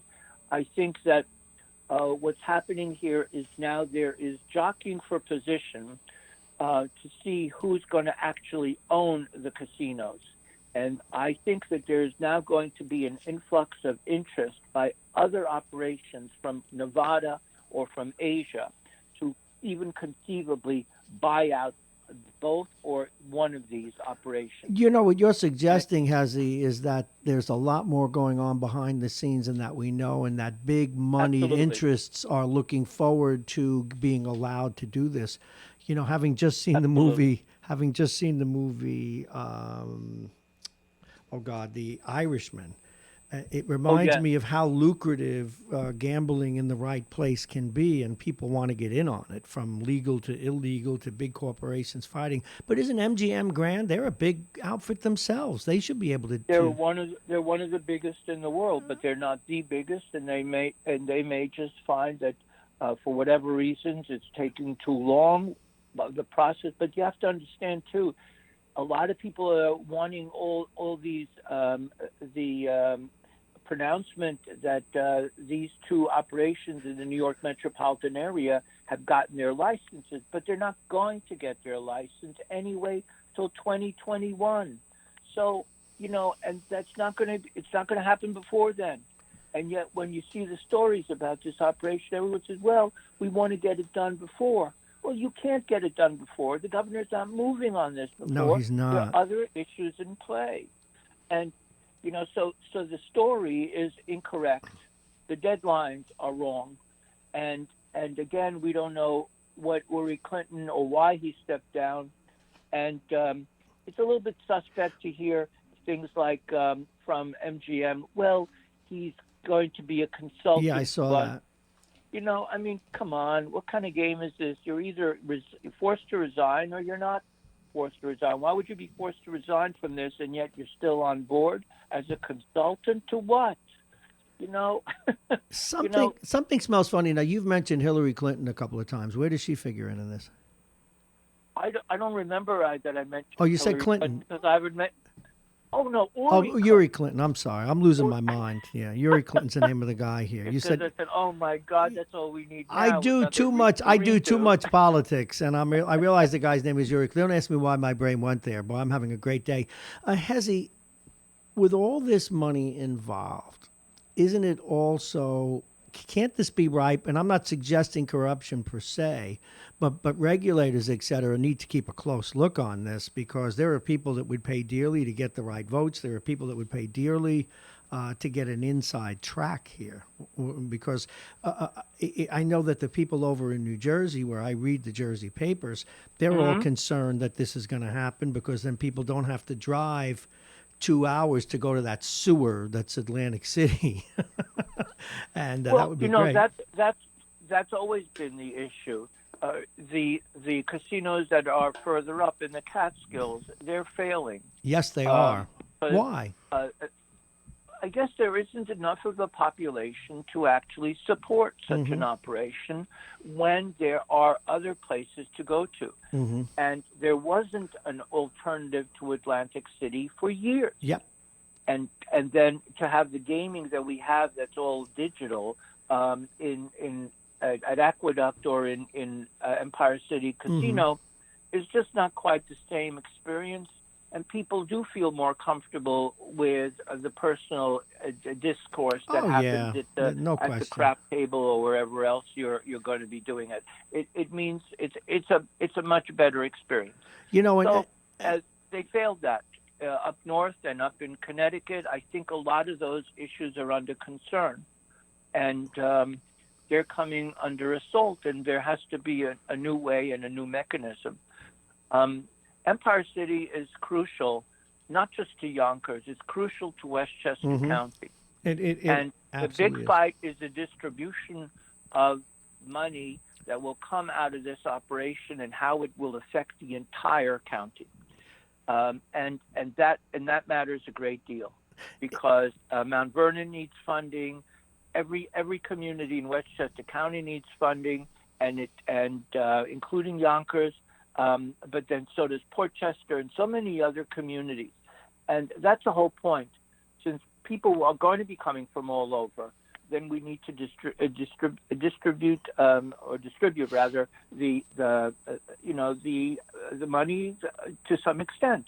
There's got to be a formula that gets worked out. And that's why Gary Pretlow, he's going to be very, very important in the equation, and so will Andrea Stewart-Cousins. Yeah, as you mentioned they both yesterday. represent Yonkers, but basically they represent a much larger audience. He's in the waging. Pretlow is in the waging commission on the state level, but they're not always included in what goes on the lower level, such as the buyout. And then Andrea Stewart-Cousins, Senate Majority Leader, going to have a lot to say, and so will Hasty. And there's a big to do. Boy, there really is a big to do. A lot of people are employed from the Bronx, for example, and from community members around the area. How much do you think? This is huge. How much do you think the business leaders and the moneyed interests in Atlantic City are going to fund to fight this? They're going to fight it tooth and nail. And again, I was very critical of the city because one of the Atlantic City, having been on the planet long enough to remember when they allow gambling there. Yes, the casinos are nice. The boardwalk is the best feature if it's summertime. But when you walk out 2 blocks away, or 1 block away from any of those casinos, it's one of the most run-down cities in the Northeast. And it was supposed to uplift the city. It never did. It never did. You know why? Because quite often big business looks for tax breaks and doesn't distribute the money so that it stays in the area and gets reinvested by the people who are employed by these operations. That's what happened, for example, in the 2017, when the taxation throughout the nation was reduced, but the people who benefited were major corporate structures. They didn't pass any of that budget saving to the employees, and there was a tremendous disparity, as you well know, between employees and people at the top of the food chain in those corporations, and therefore the worker didn't get anything out of it. And the corporations bought their own stock back. Yep, so, that's what they do. This is a failing. This is what they do. This is the corporate structure, and it is really that whole process undermines our democracy because there cannot be a disparity between people at the top and people at the bottom to such an extent where the people at the bottom have no voice. And so that could undermine our democracy, but that has nothing to do with this Empire City Casino thing. But it's all part and parcel of the same issue. Wow. Hey, great covering, and I got you cold turkey because I figured I had a story, and why not call Hezi as my test? And there you go, adding a lot of texture to the story. This story is going to get bigger, isn't it, before it's done? I think it will. I'm trying to find out exactly where all this originated, because it seemed like it was a done deal moving along in the right path. Well, one of the big issues I've been really disgusted about is there was an effort 2 months ago at the Neperhan Community Center. Hillary Clinton, gave a presentation about the type of business that the casino operation from Nevada is, and everything seemed wonderful, but the people that were invited predominantly were all people who wanted to get a piece of the action. They wanted to supply things to the casino. They wanted to get benefits from the casino. Oh, sure, yeah. And that sort of stuff. It was like old scavengers looking for something. But only if the people that were invited really were like insiders. And that was one of the problems. One of the big issues, and this was the falsehood about the casino itself, when they said they wanted the city to be able to present about 50,000 signatures that would be presented to the governor in order to promote the Empire City being chosen as one of those places to be licensed in the New York metropolitan area. You know, between you and I, at the end of the day, Empire City is going to be one of them. Yeah, it would seem however, so. It is. It's a done deal. But what is interesting, though, is despite that, we didn't do our part because the city failed to really distribute this whole effort citywide. So again, the same old, friends and family network were employed so that they could control the whole process. And the effort to get those petitions done was just stricken from the books. And I personally had approached the people there at Empire City, the same people who were there before the Empire City was purchased by MGM.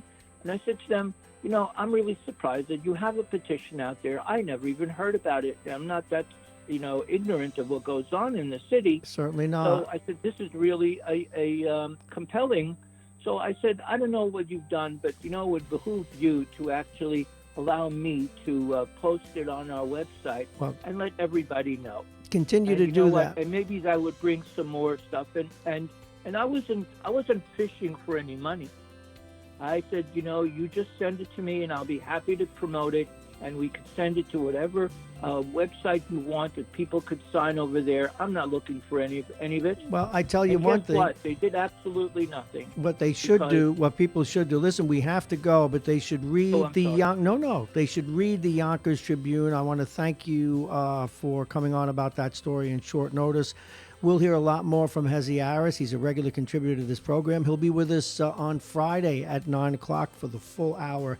Hezi Aris, thank you very much. Publisher, editor-in-chief, the Yonkers Tribune. Be well. You too. All righty, we're going to give you one more read of the weather to be sure you know what's going on. Here is Chris Conway. Before we leave, Chris, good morning. Good morning, Bob. One thing, imagine you're Hezi Aris, you're sitting in your kitchen, maybe having your morning bowl of soup. No. And you get a call from Bob Marrone. No, Did you hear the joy in his voice? He was so happy. No, what happened was I have my stories here, and if I can get the people that know about the stories, and it was perfect to test the phone and get Hezi as well. So it all worked. And he was pleased, and he was soup. Why Mitch has soup in the morning is for another day.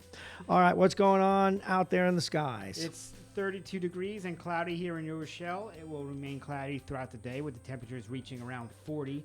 Tonight remains cloudy, 32 degrees. Tomorrow, the clouds disappear. Sunny, 40 degrees is your high for Thursday. Friday, cloudy, chance of flurries, 42 degrees. Saturday and Sunday are both clear. Saturday, sunny but cold, 32. Sunday, a mix of sun and clouds, high around 40. Weather is brought to you exclusively by United Hebrew of New Rochelle. Voted one of America's best rehabilitation and senior care campuses. It's right here in New Rochelle. Visit uhgc.com. And I'm Chris Conway for Radio Westchester. Chris, thank you very much. Another fine job today. Our programs today were sponsored by the United Hebrew of New Rochelle, the top-rated campus of senior care. Visit uhgc.com. Aging Issues Management, our friends at Aging Issues Radio, the law firm of Pena and Kahn. Dominic's Cigars. Dominic's Fine Cigars, licensed retailer with a big selection, including Arturo Fuente, Padrones, and more. Dominic's Fine Cigars, located at 204 Boston Post Road, Larchmont. They're open 7 days. And plug in virtual reality. We're still waiting to hear from the city about our grand opening, and when we do, we will publicize that date, and you can come in and get a free virtual reality experience. I want to thank our guests today, Mike Duffy, Harlan Ullman, Nina Terrero, and of course Bob Cox with the breaking story. Now tomorrow, We probably will hear from Bob, and we'll make time for Bob tomorrow because I think that story is going to break. John Bailey will be with us from White Plains. Andy Spano, political analyst, will be talking with him about Empire City Casino and what's going on in the impeachment effort by the Democrats in the House of Representatives. And we also tomorrow talk with the former mayor of Mount Vernon, Richard Thomas. But we do expect that there will be some breaking stories. I'm Bob Marrone. I want to thank you very much for listening. And again, we're not going to be on until 10 today because we obviously have some technical issues. And to that, I want to thank all of you for figuring out how to get in or texting us and letting us know you wanted to come on, because we wound up having some fun today and a decent show despite the fact that we couldn't get our callers on. Now, we will get that fixed, so tomorrow we'll have more callers and more of your opinion. This is Radio Westchester, Mornings with Bob Marrone. I am Bob Marrone. We're here each and every day from 6 to 10, except for today. We're cutting off at a little after 9. And I want to thank you very much for listening. We're here, again, each and every day, Mornings with Bob Marrone, Radio Westchester, the radio station at the train station. And you can listen live on radiowestchester.com. In fact, what we suggest is you go to MyTuner Radio, make sure our app is there, and you can click it on your phone. You can listen in your car. You can listen in the space station. And many of you watch, pardon me, and listen on Facebook, YouTube, Instagram, Periscope, and so forth. We have a lot more announcements coming up, so please do stay with us. And thanks for your persistence today. We'll see you tomorrow.